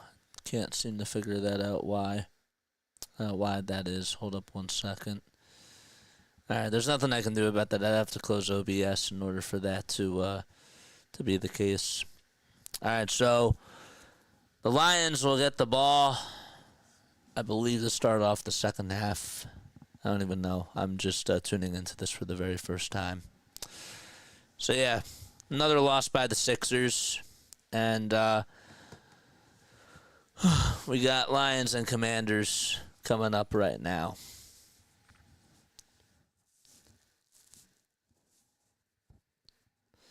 Don't forget to hit that thumbs up button and subscribe to the channel. Hit the bell icon. Thank you guys so much for the support. I know that we have 8 viewers on here. I'm a little bit disappointed, not going to lie. Thought that we'd be having more people, but not going to let it discourage us. Obviously, that means I got to be doing other stuff, and I got to be working harder. And that's on me. All right. Here we go. Lions will kick it off, and actually the Commanders will have the football to start things off here in this third quarter. And it's 31-21. Commanders lead it by 10. Got to post more on socials, and I got to do more. And kickoff return, here it is, and they're going to take a knee as it is going to be knelt down into the back of the end zone. Ugh. All right. So Bates kicked it off, and it went towards the back of the end zone. 31-21 is the score. When we do tomorrow's game, I'll have to make sure that I make my extra hashtags for the Sixers beforehand. Daniels is in the shotgun formation. And he'll get the snap, and he'll hand it off to his running back, who gets a wide-open gap, takes it past the 35 to the 40, and up until in between the hash marks at about the 44-yard line. So it's a 14-yard run by Brian Robinson. So able to get it. And that was his second longest gain that he's had today. Had a 15-yard gain on one of his runs. 70 rushing yards for the Commanders and just 100 for the Lions. Excuse me. Daniels on a keeper, gets taken down in the backfield, and a sack caused by Branch. It's a loss of 4 and a 2nd and 14 for the Washington Commanders. So they lose. They're actually going to say that they lost 2 yards. Just could not get back over to the line of scrimmage, and it's going to be at the 42-yard line. Again, make sure you hit the thumbs up button and subscribe to the channel. 2nd and 12 with 14 minutes left to be played in the third quarter. Daniels once again in the shotgun formation. He'll get the snap, will roll over towards his right side and gets past the pass rush, and he only gets 1 yard out of it as he's tackled by number 46, and that is Pascal. That's Pascal's. How many tackles is that for him? I think that's just his first tackle that he's made today. So it's a 3rd and 11. 3rd and long coming on up.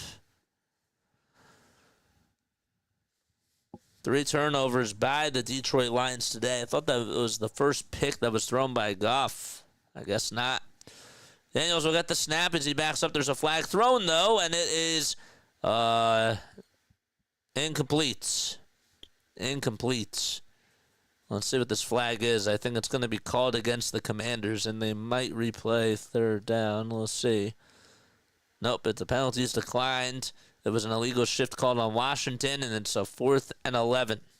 Okay. So the Lions, their defense does its job as they get a 3 and out. 4th and 11 coming on up. 13:03 left to be played in the third quarter. And the punting unit's going to go out there for Washington. This will be the first punt by the Commanders tonight.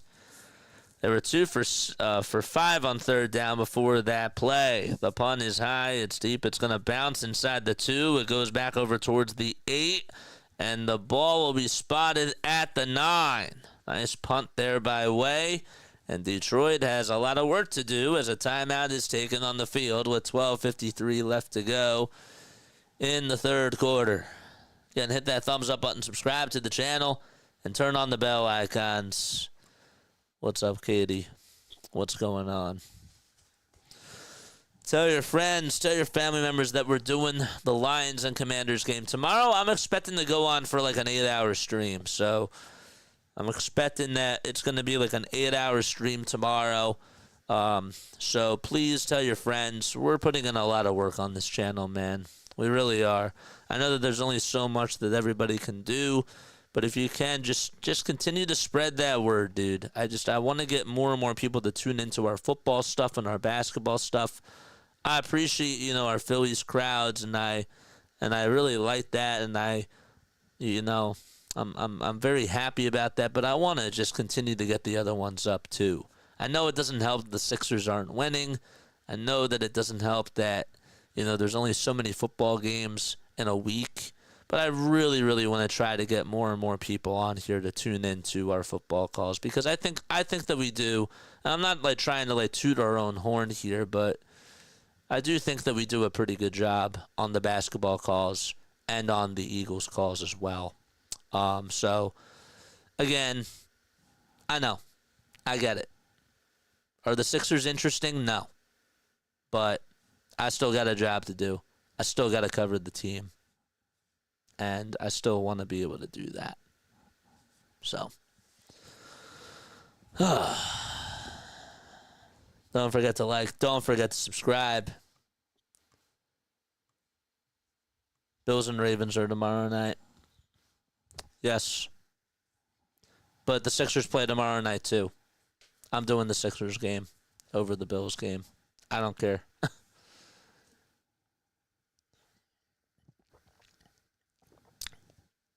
If the Commanders play tomorrow, I would do it. But they're on tonight. So, I'm still doing the Sixers. Ugh. 325 total yards for the Washington Commanders. 309 for the Lions. The Commanders have averaged about 7.5 yards per play. Per carry, that is, and the Commanders and the Lions have averaged about 9.4. So Goff is under center. Amon-Ra St. Brown in motion from left to right. They'll hand it off to David Montgomery, who takes it over towards the left side. Stiff arms past one defender, gets past the sticks, and runs out of bounds over towards the far sideline. Montgomery able to run for 11 yards. That could have been worse. And Goff was pushed and shoved in the backfield as well by Newton and Lavu. Took a big hit there. But they didn't call it. First and 10 at the Detroit 20. Goff under center again. St. Brown in motion. They'll fake the handoff, play action pass. And it's incomplete as it goes over. It was supposed to go over to Laporta. But instead, it's incomplete over towards the near side. Gibbs today, 96 rushing yards on 9 carries. Montgomery, that was the biggest one that he had. It was for 11 yards, just 15 total rushing yards for him on 5 attempts.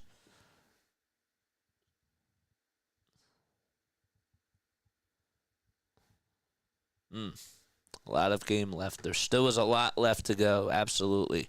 They'll run it again with Montgomery. Nobody was home up the middle. He ran over towards the right side, and it's a gain of 8 yards. Iganogbien and Wagner there to tackle him.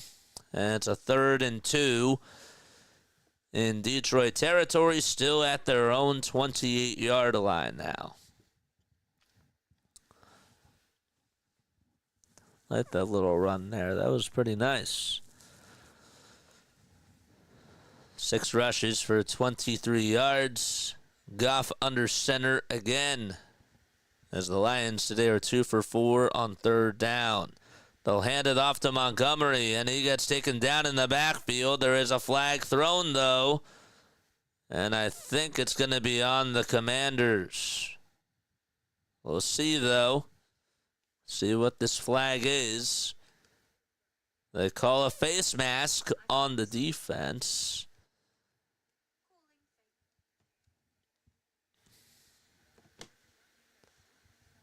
Is a face mask? Yep. It is a face mask called on Fowler. And it's a 15-yard penalty. And the ball will be spotted at the Detroit 43-yard line.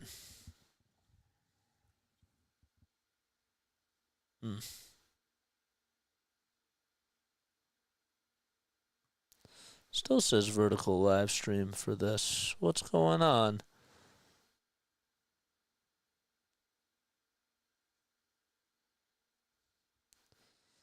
Is this not saving?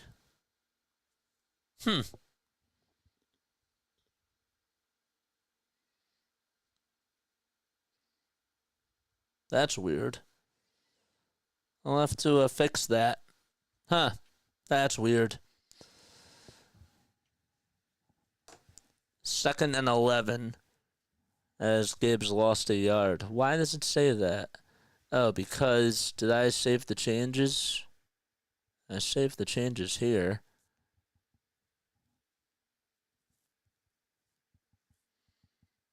Yeah. Oh, there it is. I have to change the title. I forgot to do that. 3rd down now as the Lions, they lost another yard, I believe. Doing too many things at once. Forgot to change the freaking title of this. So Gibbs actually gained a yard. So it's a 3rd and 10. And the ball is at the Detroit 43-yard line. Goff is in the shotgun. They'll decide to go with an empty backfield. Laporta's in motion. Goff will get the snap. Goff fires. It's caught by St. Brown. Gets past the 50 and takes it inside the 40 in Washington territory. They'll mark him down at about the 37-yard line. Vertical is still going strong. No issues. Yeah, I got to change the title. No wonder why we're not getting clicks. No wonder why. NFC Divisional game.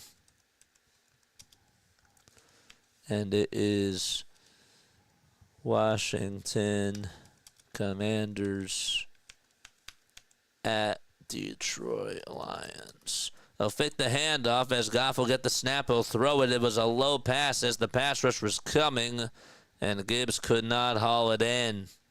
So it's incomplete. Detroit Lions. And we'll get rid of this. Okay. Vertical stream. And now we'll save that title. Good. So it's a 2nd and 10. 9:09 left to go in the third quarter.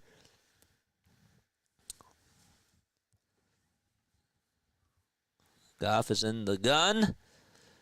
And I'll get the snap. He backs up over towards the 45. He'll toss it over to Gibbs, who takes it to the 40, to the 30, and he's down at the 27, an 11-yard gain off of a short pass over to Jahmyr Gibbs, and the drive will still continue for the Lions. Okay, did the title update now? It should have. Again, nothing I can do about the word subscribers being really low. I'd have to end the stream, and that's not what I'm going to do. 8:30 left to be played in the third quarter. Goff is in the gun again. He'll flip it back over to Montgomery. Another flip, though, to Jahmyr Gibbs, who takes it to the 20, to the 15, to the 10, and he's down at the 7. That was Amon-Ra St. Brown. So they got it over to David Montgomery, and then Montgomery flipped it back. That was a legal play. It was a legal pass by him over to Amon-Ra St. Brown. So they flipped it over to Montgomery, and Montgomery had a short pass over to St. Brown, and it's a 20-yard gain on that pass by Montgomery. The ball is at the 7. Goff under center again. 4 seconds left on the play clock. 3 seconds left. They got to get the snap off. They do.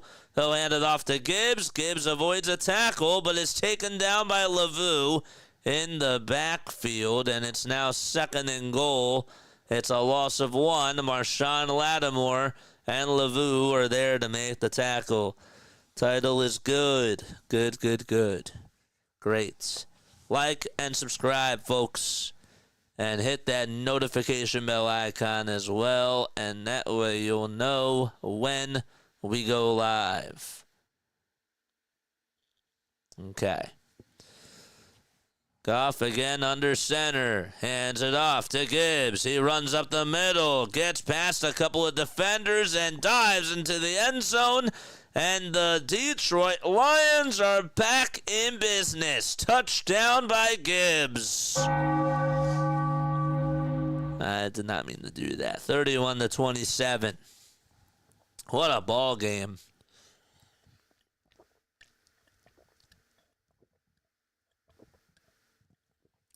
What a game, man.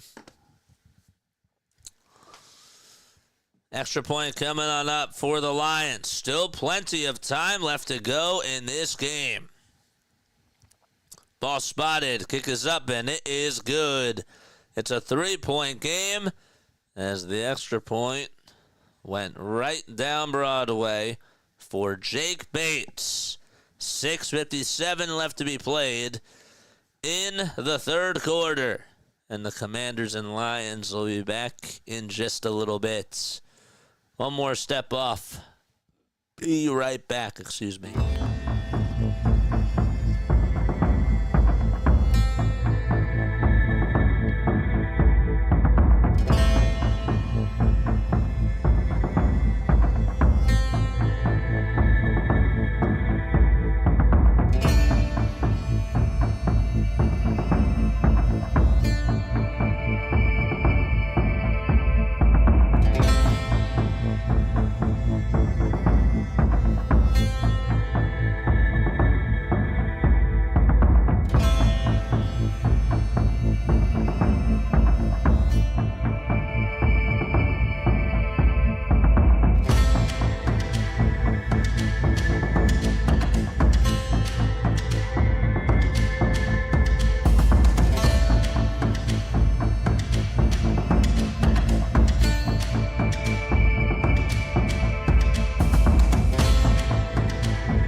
everybody? Hopefully y'all are doing well and having yourselves a very, very fantastic day. The name is Jason Joseph. This is Play-by-Play with JJ. We did the Sixers game, and now we're doing the Commanders and Lions game. So thank you all so much for being on here. Yes, hopefully y'all are doing well and having yourselves a very, very fantastic day. Let's go back to this screen. I want to make sure that we are up and through. Lou says, Lions are not done yet. Hey, JJ, it starts at 7 a.m. Monday morning in Sydney, Australia. Rams. Oh, nice. Nice. We got 6 concurrent viewers on here. I want us to get over 100 likes, please. And thank you. Hit that thumbs up button. Subscribe to the channel. And turn on the notification bell icons, too. Okay. Let's see again. 31-28. The Lions, again, not done. 11 plays, 91 yards. They got a big 3 and out, and they were able to get a big touchdown. 31 points for the Commanders. This is a big drive here. It's a huge drive. So Bates will kick it off for the Lions, and here's the kick. It's high, it is deep, and it goes over towards the back of the end zone. And it'll be a first down, 1st and 10 at the Washington 30-yard line. Okay. What's up, Lou? How you doing, my friend? Thanks so much for stopping by on here. So we did the Sixers game, and now we're doing the Lions game.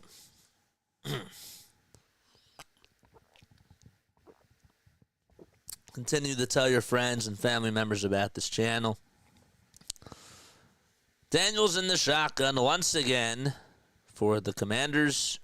Tight end is in motion. Daniels will get the snap. He got a blocker towards the right side, and he'll run with the football, and he gets maybe 1 yard out of it. He had a block by his center right underneath. Almada Zacchaeus just returned to the game. Former Philadelphia Eagle. Got to play with them last year. Is now with the Commanders. I think that was in the Jahan Dotson trade. Can somebody confirm that for me? Daniels has his running back. Robinson towards his right side. He'll get the snap. He'll roll over towards the right. He's going to run with the football. Takes it past the 40, and he's down at the 45. Jack Campbell takes him down in the secondary, and it's a 1st and 10 in Washington territory at their own 45-yard line. Had a good run there, and Campbell, he's pretty quick, I got to tell you. Was able to catch right up to him. Lions had a bye week last week. They were the 1st seed. And the Commanders lead it 31-28 with 5:59 left to go in the 3rd quarter. We have another injury on a Lions player. And it's on Branch. Still think we're a better team overall. Lions' injuries on defense have really caught up with them. I agree. I agree with that.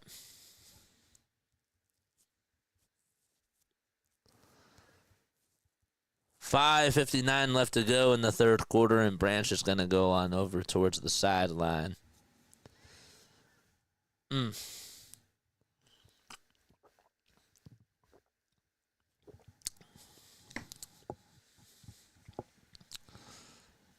least the Flyers won today. All right, so Daniels in the gun again. Over at the 45. He'll get the snap, and he'll hand it off over to his running back, Robinson. And he'll get about 4 yards. There's a flag thrown, though, and it looks like there was movement up front by the Commanders. Nope, they're actually going to say unnecessary roughness on Pascal. As soon as he tried to take down Jaden Daniels, he pushed him. And that's a 15-yard penalty and a 1st and 10 at the Detroit 35-yard line. Commanders are marching down the field.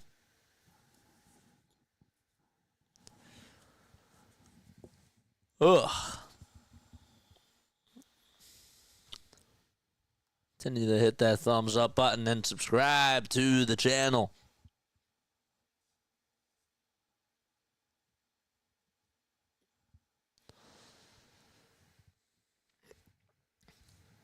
Daniels goes under center for a second. Now backs up over towards the 40. Triple receivers all lined up towards that left side. They'll hand it off to Robinson, and Robinson takes it towards the right side, takes it over towards the 30, and marked down at about the 28-yard line on a gain of 7 yards in Detroit territory. And they still have 29 yards to go.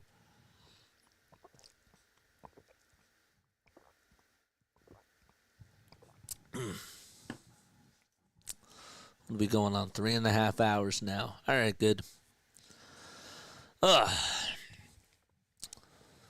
Daniels will line him up. He'll get the snap. He'll hand it off to his running back, Robinson. And he lost the ball. The ball came loose, I think. Did he get the first down is really the question. I don't think he did. The ball didn't come loose. They were just signaling to see if it was a first down or not. And it is a 3rd and 1. So they did not get the first down. This time they hand it off to Robinson, and Robinson does get the first down. It looked like he showed it over the plane. And with 4 minutes left to go, they're going to say that he did. Clock still winding down. 31-28. Commanders lead it by 3 as they still have the football. 6 plays, 46 yards in a matter of 2 minutes and 50 seconds on this drive. It's been a very good game between the both of these teams. Commanders up by 3 against the Lions. Daniels in the gun again. 4 seconds left on the play clock. And he'll get the snap and throw it towards the right side. Stiff arming his way is Brown, but he just gets a yard out of it. And it should be a 2nd and 9. I actually say that he lost a yard, and it was fumbled, and the ball went out of bounds. I didn't even see the fumble there. It is a 2nd and 11.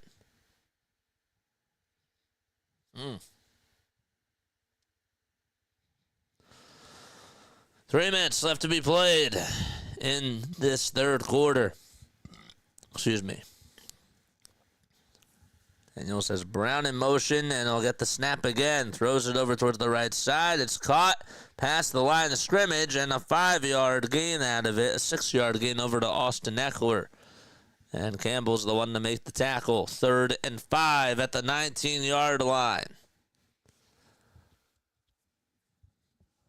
Hit that thumbs up button, baby. Hit that subscribe button as well.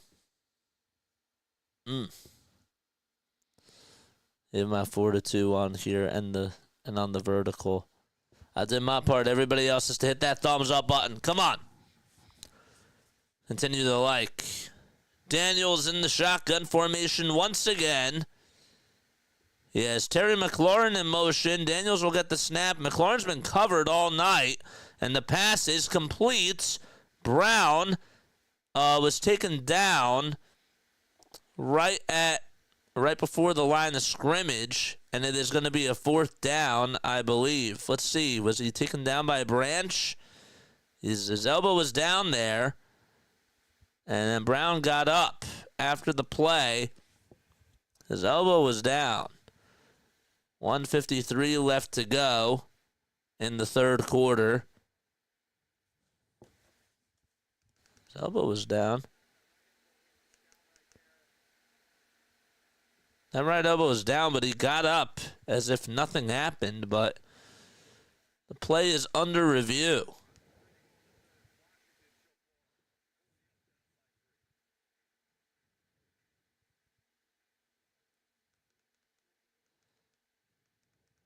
And there's a timeout on the field. So Daniels had a pass over to Brown. The play was challenged, the official, and was reversed. So it was a short pass to the right over to Brown for just 3 yards, and he was marked down at the Detroit 16. They didn't rule him as down by contact, and that's why he got up, and he ran it outside over towards the 5. So it's going to be a 4th and 2 at the Detroit Lions 16-yard line.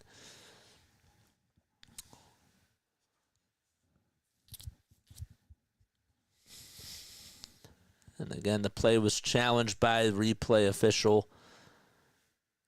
And there's a timeout at the 1:53 marker. Every like received by play-by-play with JJ will now receive a yeah, baby. Yes, sir. That'd be awesome.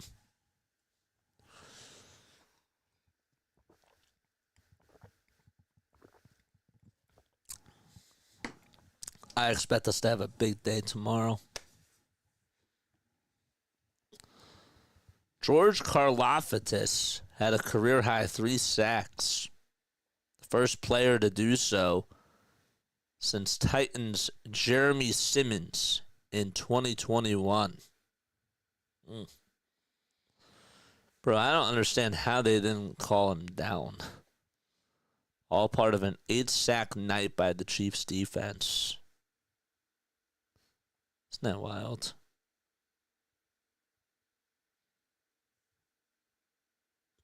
I think that's pretty insane.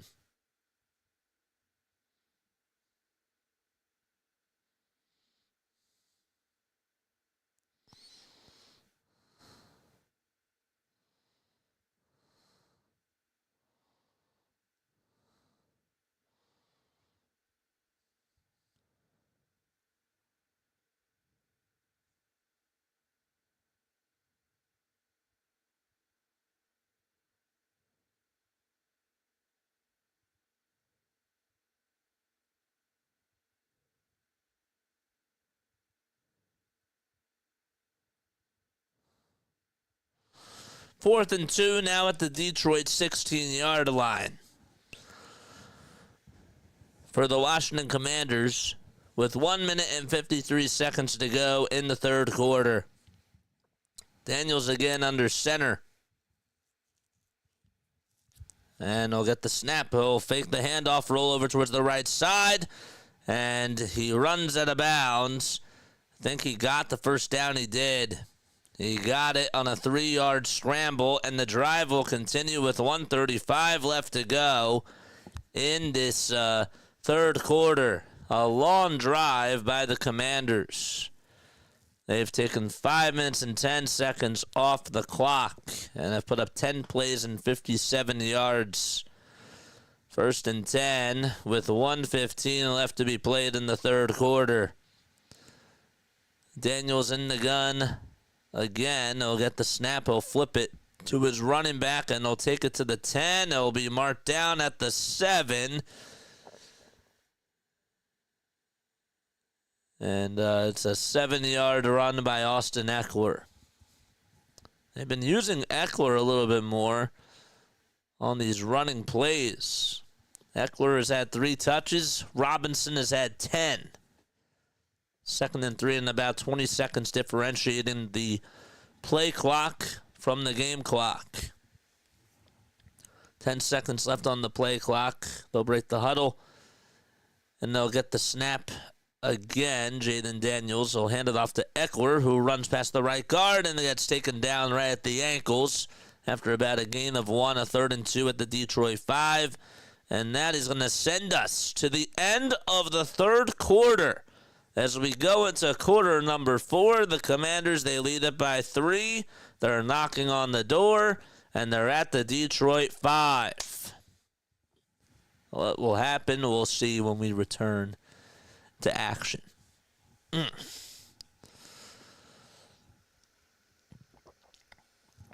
right. Come on, man. Hit that thumbs up button, subscribe to the channel, and hit the bell icon too. R.I.P. to Bob Uecker. Yep.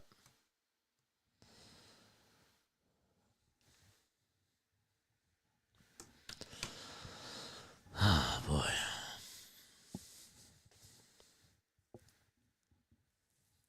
Who do you want to play? Who would you rather play? Washington or the Lions? If you were to pick one.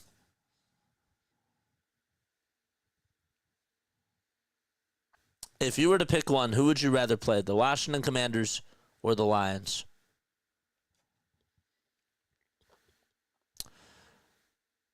Honestly, I'd rather play the Commanders.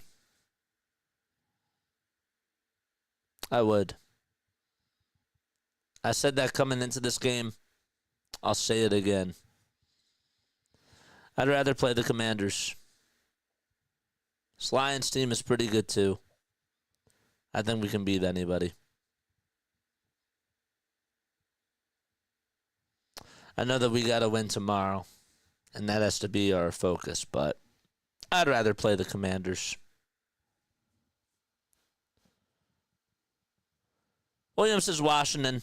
Home game with Washington, says Chris. Why? Why would you want to play the Commanders over the Lions? I want to play the Commanders because I want redemption from that last game. And I think it would be really bittersweet to beat Josh Harris. Are the Lions a better matchup for us? I think that they are. Still. But I'd rather play the Commanders because I want redemption against them. But I can also say that, guess what? I want the Lions because, guess what? Lions fans are going to be like, well, you dodged us if you win tomorrow and have to play the Commanders, and then you beat the Commanders. That's going to be the narrative. You avoided the Detroit Lions. So I kind of understand both. You know, it's a lose-lose. Commanders, of course. I wanted at the link, though, through and through. Yeah, I would take that, too. I would. So Daniels is in the gun. It's a 3rd and 2 to start off the fourth quarter. They're at the 5. They'll throw it over to Ertz, and Ertz tries to get a first down, but he's taken down right at the line, and it's for no gain. Terrion Arnold is the one who makes the tackle. That was a clutch play. And he knew exactly what they were going to do, and Zach Ertz got taken down. That was huge, an absolute huge play. You want the Commanders, of course, because you want home field advantage. That's understandable. That's valid. 4th and 2, and they're going to go for it on 4th down. What do they have to lose here, I guess? So it's at the 5. They got to get to at least the 3, and there's already some flags thrown right before the snap.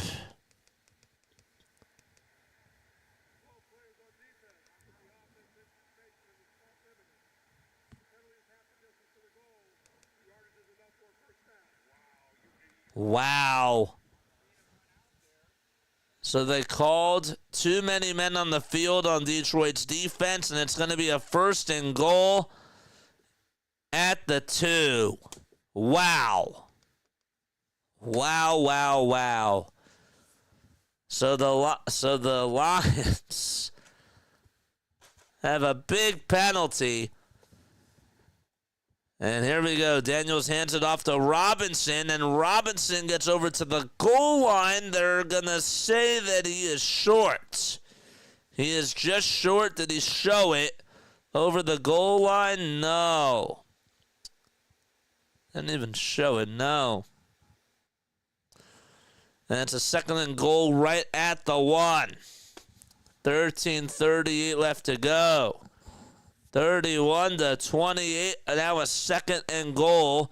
Daniels hands it off, and Robinson's in as he lunges forward. He'll get a touchdown, and it's now 37-28. That is. It's a 9-point game with 13:29 left to go in the fourth quarter. Ooh, that is big. So Robinson able to lunge forward into the end zone. The Commanders take a lot of time off the clock. 8:28 on that drive. 15 plays, 70 yards. Extra point coming up. Ball spotted, kick is up, and it is good to make it a 10-point game. Commanders back out in front. So the Lions put up a touchdown, and they scored. And then the Commanders, after taking 8 minutes and 28 seconds left off of that clock, they score 2. And we have a timeout on the field with 13:29 to go. Yeah, baby. Don't forget to like and subscribe. We got 11 concurrent viewers on here. Hit that thumbs up button, man. We got 490 total views. I'd like us to get up to 1,000. Come on! If you guys want to donate to the channel, you're more than welcome to do so. All donations go to Play-by-Play with JJ. Aaron Glenn should not be a head coach. How did they not realize they had 12 guys out there for that long? Brady called it out. That was a big penalty on Detroit. That was huge. Too many men on the field. And that could cost them the game. Still technically isn't over. But the Lions have to put up something here. And they're going to have to be quick. They are. They're going to have to put up a quick drive here.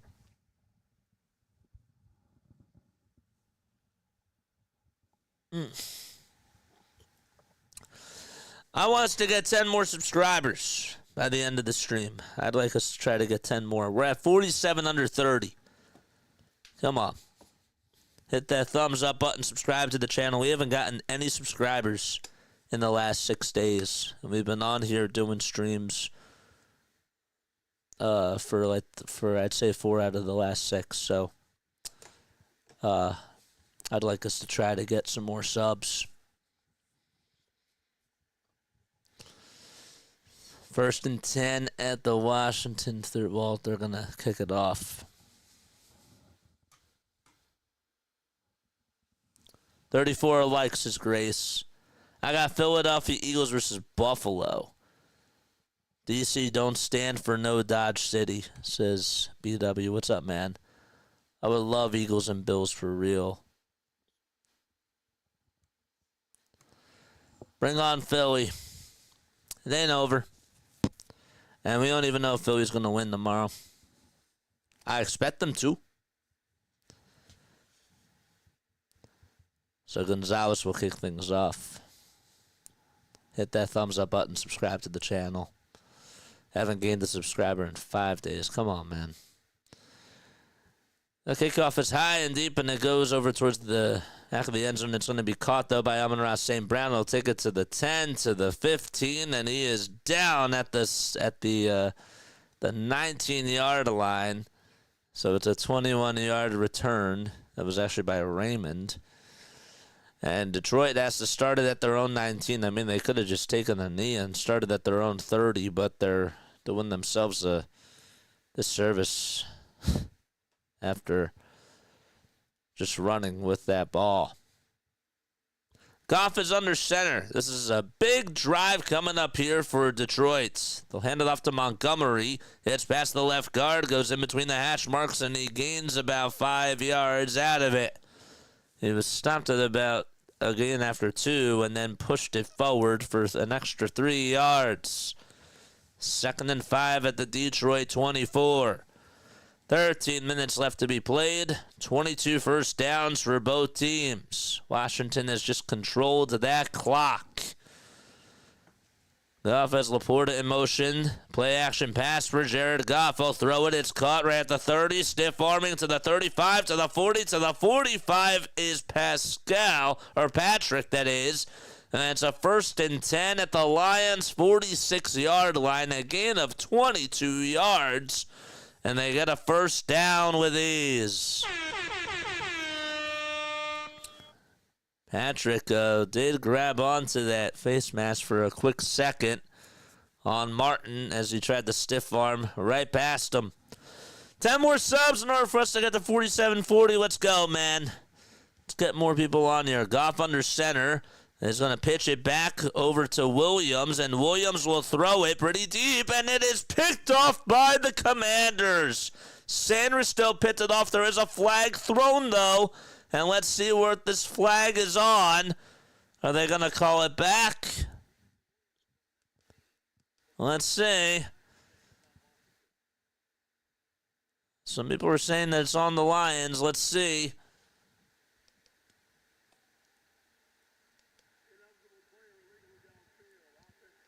Ineligible man downfield. It's on the offense. The penalty is declined, and the Commanders get another turnover on Jared Goff.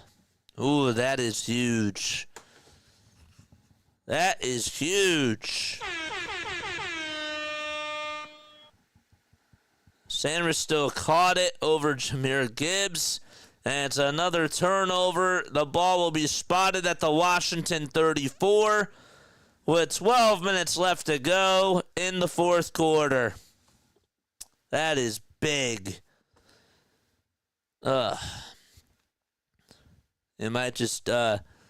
usually get a dusting or coating at least once a year, right? What's going on, man? I'm one day ahead, I have knowledge. 3 picks from Goff. Huge. That is huge. Sanders still, that's his second interception that he's had today.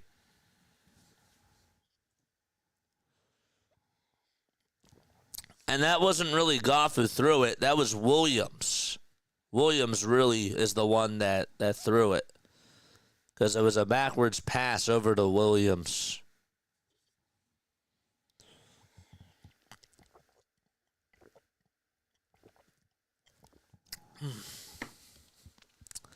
Hit that thumbs up button and subscribe to the channel. Goff had a 5-pick game earlier this year. Yeah, that's technically not a pick off of Goff. So, that's off of Williams. Phillies baseball talk just through that. Throwing the ball with your wide receiver down 10 with 12 minutes left to go in the fourth is crazy. I get Campbell/Johnson. They love trick plays, but wow. So now next year, honestly, man, in that spot, I'm for them going for a trick play. They just got to execute it. They didn't execute it. You know? They didn't execute. And that's on them.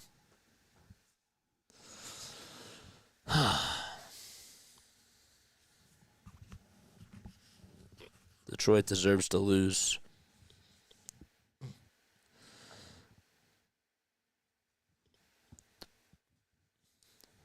This is how Josh Harris gets past the second round, says Fransky in LA. That's funny. It still isn't over. 38-28. Twitter's going off, though. This is what makes sports interesting. Daniels will hand it off. It goes over toward the 40 to the 50 to the 40 to the 40 to the 35, and being marked down at the 30 is Austin Eckler. They'll say it's a gain of 35 yards. And the Lions have to play defense as the Commanders get a 35-yard gain out of it. Branch did return to the game.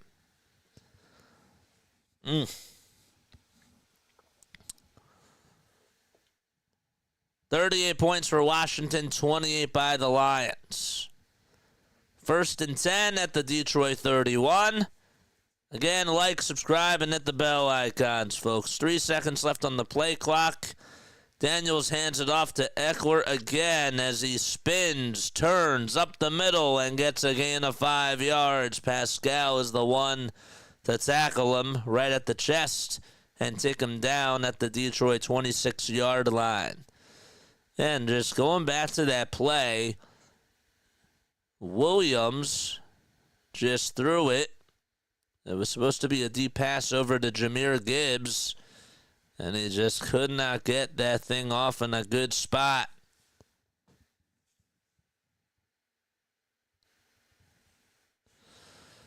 Daniels in the gun gets the snap again. He'll try to scramble past the 30 to the 25. He lunges forward. Did he get a first down? Did he get a first down? They're going to say that he did. 10:20 left to be played in the fourth quarter. I think it's going to be a second and inches. He just got it right on the green line. There's Lions fans not so happy. So they call it a 1st and 10 for now at the Detroit 21. That was a nice scramble by Jaden Daniels. 3 seconds left on the play clock as the Commanders will break the huddle. Triple receivers over towards the left side. And some movement up front and a flag thrown. Washington gets called for a delay of game. It's a 5-yard penalty. That sends them to the 26.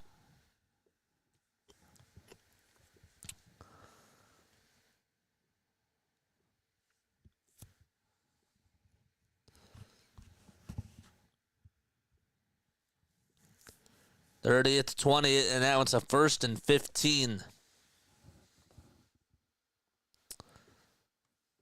Ohio State is like 7 to 8 NFL guys on that team. 13 seconds left on the play clock. Daniels will get the snap. They'll hand it off to the running back, Brian Robinson, and he runs up the middle, gets about 2 yards. They're going to try to push forward, and it was actually McNichols who ran for about 3 yards. That was his second carry, and it's a 2nd and 12. Hit the thumbs up button, subscribe to the channel. We're probably going to be doing an 8-hour stream tomorrow, I assume. It's going to be a long, long stream tomorrow. So make sure that you guys hit the thumbs up button, subscribe to the channel as well, and stay on for a long day tomorrow. Also, I'm not really trying to push the vocal cords. Daniels will get the snap. Pass rush coming. He'll throw it, though. It's caught right at the 13 by Zach Ertz. It's a 10-yard throw by Jaden Daniels, and Ertz will haul in the catch. He's marked down with a 3rd and 2 now at the Detroit 13. They got to get to the 11-yard line. That's where they got to go. And Ertz made a pretty good catch there. 8:35 left to be played in the fourth quarter. 8 seconds left on the play clock. Daniels in the gun. He'll get the snap. He'll throw it, and it's knocked down by McLaurin. He couldn't make the catch. He was wide open and just could not haul it in. And 8:24 left to go. And I wonder if the Commanders are just going to go for it here. Some decisions coming up. I don't know. If I was them, this is big. 4th and 2, they're going to go for it. It's at the Detroit 13, so they're not going to take the 3. Daniels will get the snap. He's looking. He'll throw it. It's caught right at the 10, taking it to the 5, and marked down at the 1 is Terry McLaurin. So McLaurin will make the catch, and it's a 1st and goal at the 1. Jaden Daniels comes through once again on a 12-yard pass. The pass rush was late, and McLaurin made a nice catch, and he's down at the Detroit 1. So the Commanders being aggressive, and it works out for them.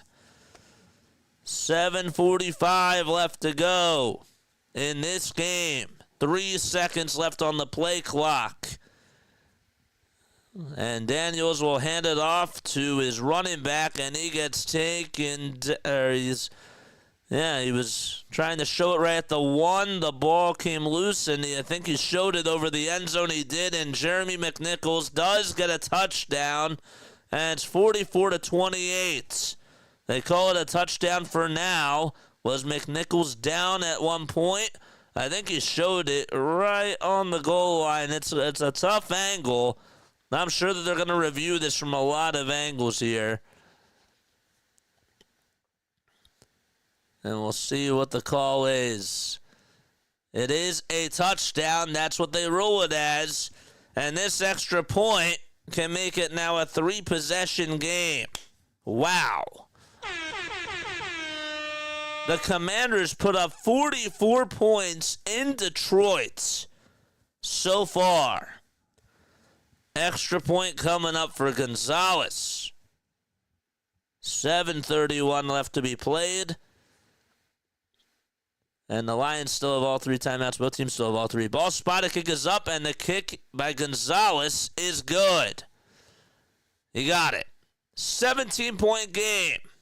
And the Lions have a lot of work to do, but Gonzalez is able to make another extra point. 45-28. Commanders lead it in Detroit. Wow. This is bonkers, man. This is insane. Holy moly. What a game. Did BW leave?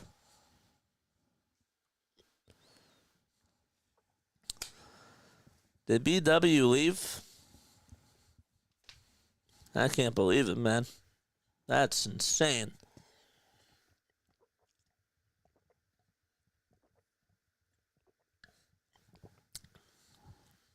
That is unbelievable.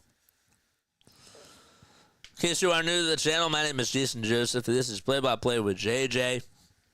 We go live for Sixers, Phillies, and Eagles games tomorrow. We got a doubleheader. We're going to be streaming for about, I'd say, 8 hours tomorrow.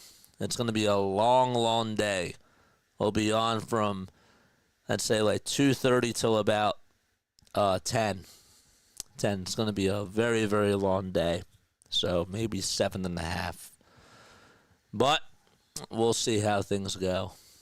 But yeah, we got the Eagles tomorrow, and then we got the Sixers after that, whether they win or they lose. I'll probably stay on after they lose too, because I want to hear like what the press conference stuff is after the game. So should be a very, very big day. I need us to have a big day on here too. But after this, I got to get ready for tomorrow because it's a quick turnaround and we got an early one. Got to make sure that I get some sleep tonight as well. Make our thumbnail for tomorrow and get all that stuff done. So, JJ, you probably don't remember, but I used to come on your streams every day with you and the Phillies, but I just wanted to say what's up and keep going on the grind. What's going on, man? Thank you so much for stopping by. That just made me smile. Look, I know that we do a lot of Phillies games, and that's where, our audience comes from. But again, we do Sixers and we do the Eagles. So even if you're not as interested in that, if you guys can just do me a solid and just spread that word, it means a lot because we try to be consistent, and I think we still do a pretty good job on those calls too. But I like my Phillies for sure, and I love my Philly freaks. I like my Phillies freaks as well. Thank you so much, though, man. I do appreciate you for stopping by. That just put a big smile on my face. All right, kickoff underway by Gonzalez. It's high, it's steep, and it goes over towards the back of the end zone, and taking the knee is the Lions. So now they're in desperation mode. 45-28. Lions will have the ball at their own 30-yard line. Goff on a big drive. The biggest drive of the season for the Lions. Goff will get the snap. He'll throw it, and it's incomplete. It was low over to Gibbs. And a 2nd and 10 coming on up. Shout out to Killers out lurking. Is that how you say it? Out lurking. Shout out to you, man. I'll give you a bell. 7:26 left to be played in the fourth quarter. 2nd and 10. 15 seconds left to go on the play clock. Empty backfield. Goff will get the snap again. He's looking. He's still looking. He'll throw it. It's caught by Gibbs. He'll juke past the 35, and he takes it to the 40, and he's marked down at the 42 over on the outside.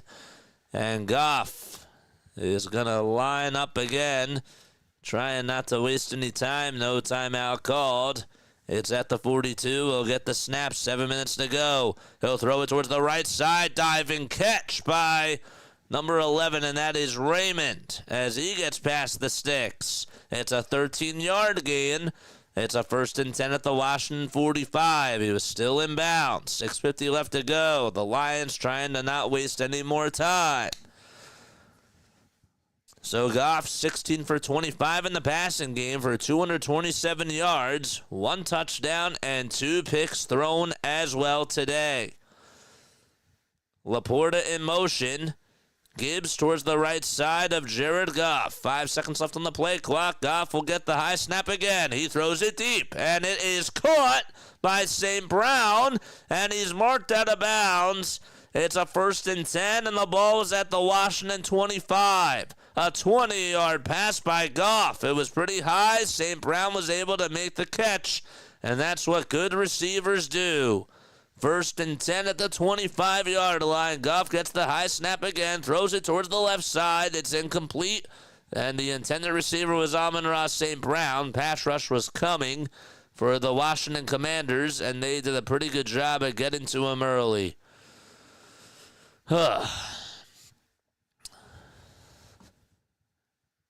2nd and 10. Clock stops with 6:03 left to be played. It's a 3-possession game. 45-28. 5:59 left to go. Goff will get the snap. Will throw it. It's caught. And getting it over to the 12 is Amon-Ra St. Brown on a 13-yard catch. Clock continues to tick. Goff under center will spike the football, and the clock stops with 5:44 left to be played. So they spike the football right at the 12.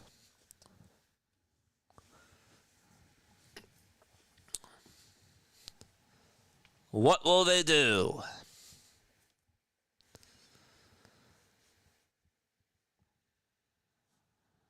All right. Goff will be in the shotgun formation again. He'll get the snap. He'll throw it towards the right side, and it's incomplete. It was supposed to go over to Gibbs. And an incomplete pass now makes it a 3rd and 10. And this is pretty big. This is a big play coming on up. Okay. 5:40 left to go in the 4th quarter. There's Joe Witt Jr., the defensive coordinator for the Washington Commanders. Don't forget to like and don't forget to subscribe as well. Goff is in the gun. He'll get the snap. He'll throw it toward the left side. It's caught by Gibbs, and he'll run past the line of scrimmage. Takes it out of bounds, though. Why would they run that play now? They got to get to the end zone. It's now a 4th and 9 coming on up. And the clock still continues to tick. And are they just going to go for a field goal here and just take the points? That's a 4th and 8. That's what they're going to do. Goff does come out. 5:13 left to go, and Bates is going to go out there and kick the field goal.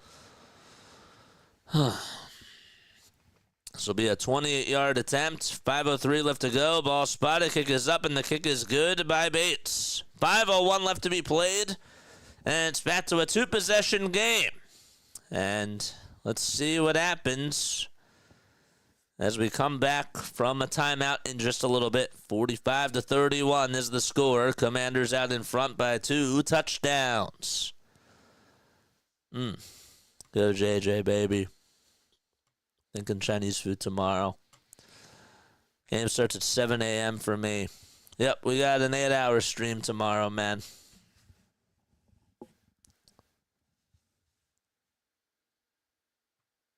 BW is streaming? Oh, now BW wants to hop on. I told him he should have called football before. Told him he's pretty good at it. But now he wants to hop on. It's all right, I understand. I get it.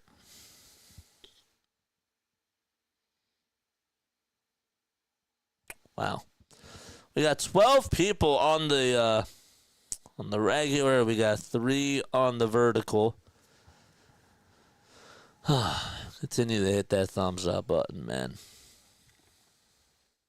We had how many people did we have at 7:30? We had 12 people. We had 16 people at 7:30. Then it went back up to 10. And then it's just been staying the same pretty much. I got to get up on Monday. Yep. We're going to be live from 2:30 tomorrow, PM Eastern Time, probably until 10 o'clock, I'd say. It's going to be a long, long day.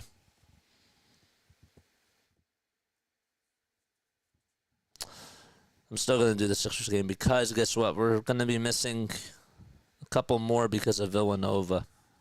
So, plus I don't know if we're doing playoff games yet, but we might be.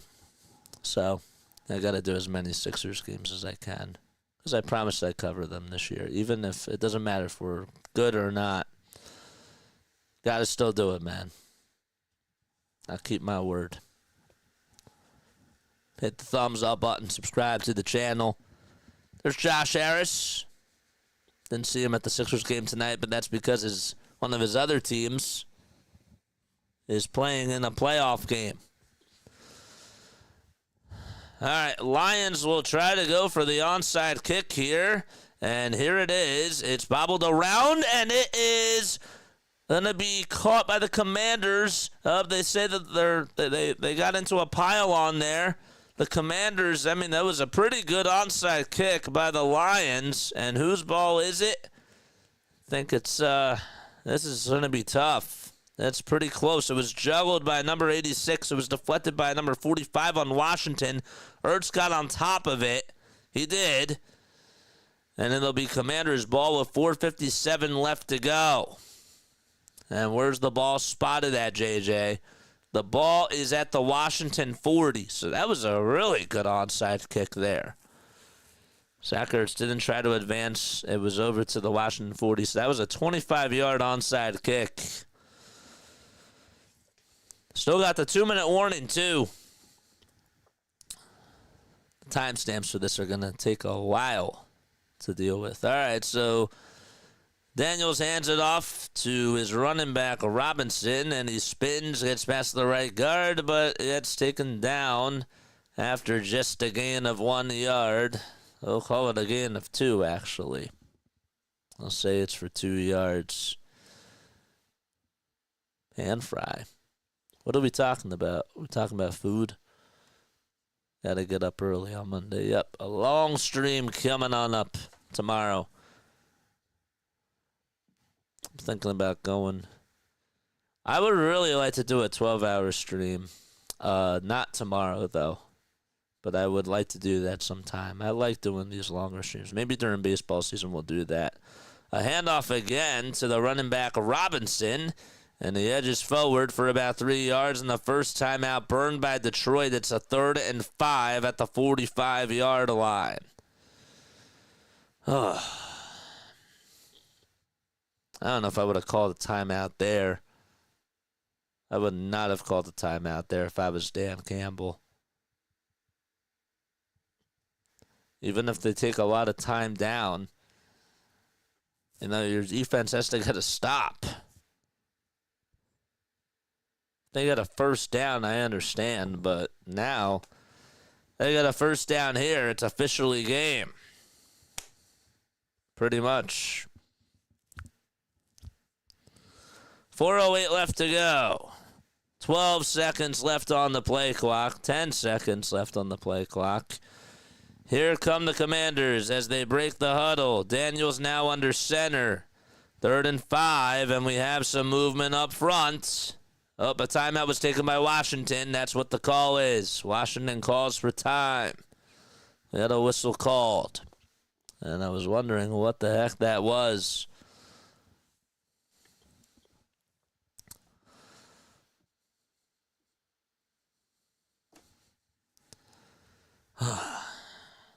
3rd and 5 with 4:08 left to be played in the fourth quarter.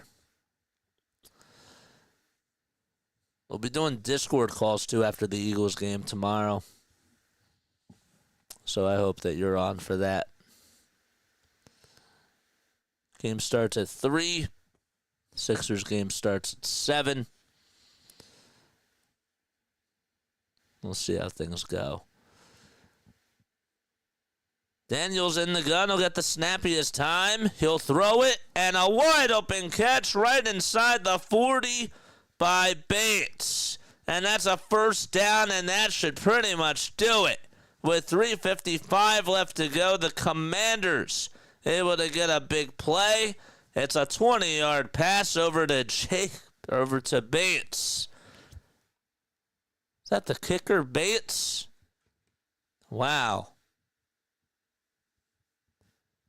No, Bates is the kicker for Bates is the kicker for Detroit. 1st and 10, 3:25 left to go. And the Lions season on the line. McNichols will run up the middle. He gets about 2 yards, and the second timeout burned by the Lions. And the Lions are going to need a miracle. But the Washington Commanders put up another big drive in Detroit. That is huge. Daniels today, 22 for 31 in the passing game. He has lived up to that hype. It's been very solid for them. 13 seconds left on the play clock. 3:18 left to go in the fourth quarter. Daniels in the gun again. Will get the snap. They'll fake the handoff as Daniels will run forward. And he just gets past the line of scrimmage. And the third and final timeout will be taken by the Lions. It's a 3rd down. It's a 3rd and 6. Say that there's 3:13 left to be played.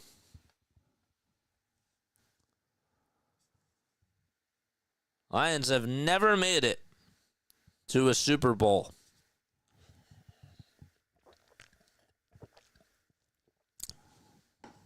And the Washington Commanders are 3 minutes and 13 seconds away from doing that. 3rd and 6. Daniels will get the snap. They'll run it, and lunging up the middle and being marked right before the sticks. It's going to be a 4th down. It'll be a 4th and 1. So this is going to be a 44-yard field goal here for the Commanders. And if they make this here, that's going to do it. Officially. 45-31. This would make it a 3-possession game. Lions have a lot that they have to have in order for it to go their way. 1 second left on the play clock, and a timeout burned by Washington. Lions do still have the 2-minute warning. But this Commanders team has been really special throughout this whole entire season.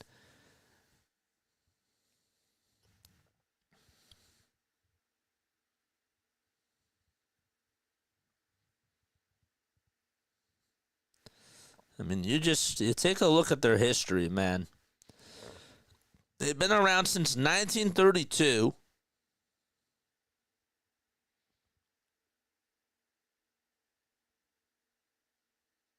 They've had 5 league championships, including 3 Super Bowl championships, but their last one was back in 1991. They've had 5 conference championships. Last time they had that was back in 91. Field goal is up, and it is wide left. No good by Gonzalez. 45-31 still, and Gonzalez misses a 3-pointer. 2:26 left to be played.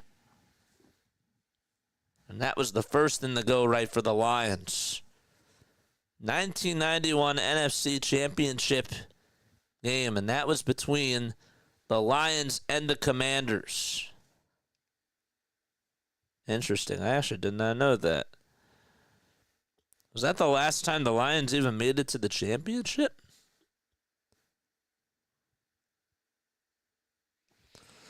So the Lions will take on over at the 34. Goff will get the snap. He's looking. Pressure's coming, and down he goes at the 23. 2:20 left to be played, and that sack is absolutely huge. It was by Dorrance Armstrong. 2:10 left to go. Goff trying to get the snap off before the 2-minute warning. 2:05 left. He does line him up. He will get the snap. He's looking. He'll throw it. It's caught at the 30 and marked down at about the 34 is Laporta. And now we've reached the 2-minute warning with 1:57 left to be played. It's a third down and long coming on up. Hit that thumbs up button. Subscribe to the channel. And someone tell me what the real problem is with the Sixers. What's going on? What's the problem with the Sixers? I explained it before. Joel Embiid is not playing. This team was centered to be around Joel Embiid. He's not playing. And when your big star's not playing, and when you build a team the way that you build it, that's the biggest problem. They build it around older guys to be centered around Joel Embiid, who's been very fragile and just hasn't been able to stay healthy. So that's your answer. If any of you guys want to answer, though, down below, please provide that. But yeah, they've been frustrated, man. It's been a frustrating watch, and it's because that's why. It's because of the roster construction and because of the decisions made by the front office to go with Joel Embiid and center everything around him, which I can't blame. I can't put full blame on it, but it's just disappointing that we're dealing with this. It's the truth.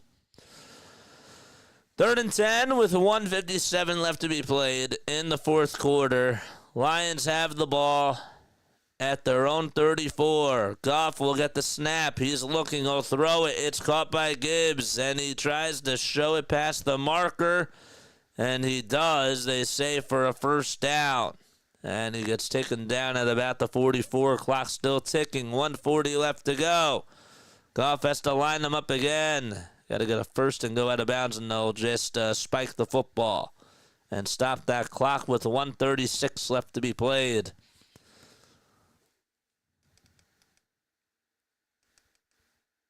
This is a booth review. This is a booth review. I think that they're going to review to see if whether or not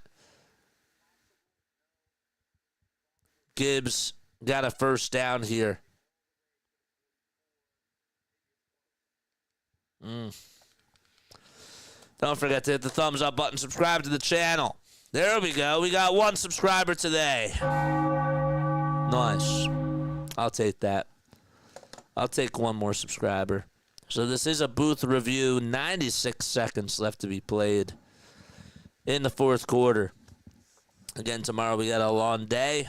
We'll be on from about 2:30 up until about 9:30 probably, or 10 o'clock, I should say. I expect that we're going to have like a 7.5-hour stream tomorrow. Maybe 8 hours, depending on how the second game goes. We need an Eagles win, though. We do. 45-31. The Commanders 45 points tonight, which is the most in a road postseason game in team history. I was wondering about that as well.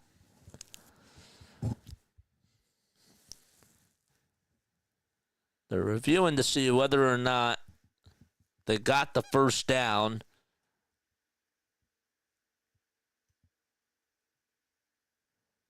On the pass over to Gibbs.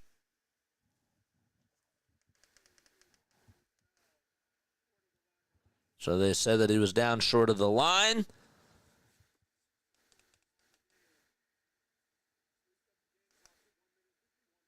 So they're going to reset the game clock to 1:51. And it shall be a 3rd and inches.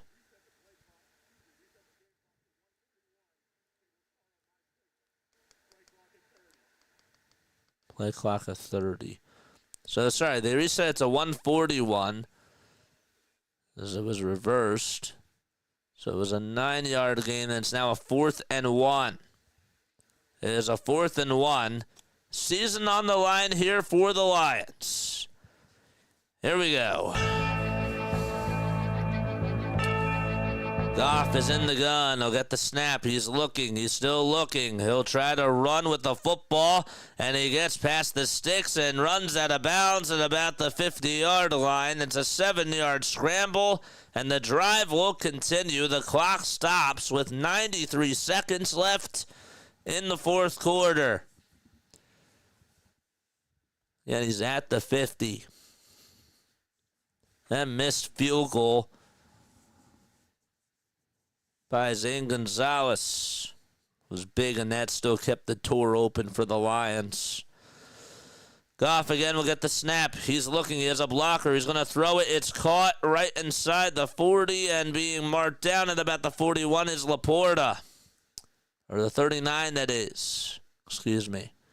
So it's a 1st and 10 at the 39, and they're going to spike the football with 1:13 to go. So that was an 11-yard pass by Goff.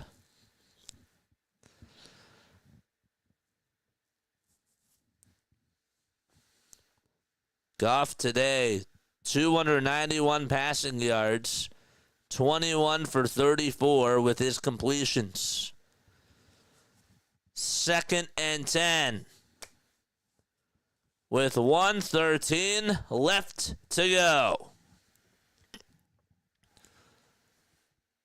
5 seconds left on the play clock. Goff will get the snap. He's looking, and he'll throw it. It's caught inside the 30 and marked down at about the 29. 1:03 left to be played, and they do get a 1st down. 58 seconds left. They call it a 3rd and 1. Excuse me. Not a 1st down. Goff will get the snap. He throws it, and it's incomplete. It is incomplete. And a good job by Amon-Ra St. Brown. Actually, sorry, because it was a 3rd and 1, he just could not make the catch. And season again on the line for Detroit. It's a 4th and 1 with 51 seconds left to go. This is big. All right, another one.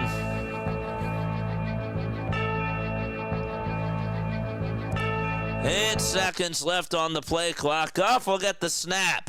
The throw is made. It's caught the 25, taking it to the 20, and being marked down at the 17. Will be St. Brown again. 40 seconds now left to be played. And they'll spike the football now with 39. So it is a 2nd and 10 now at the 17-yard line. And still 39 seconds left to go. At this point, you got to fire it to the end zone. That's all you got to do. You got to fire it to the end zone now. You're at the 17. Shotgun formation again for the Lions. And Goff will get the snap. And he still will be looking. Pressure's coming. He escapes the blitz and throws it incomplete. For him to navigate the blitz like that and zigzag past a couple of defenders just took about 5 seconds off the clock, and it's now a 3rd and 10.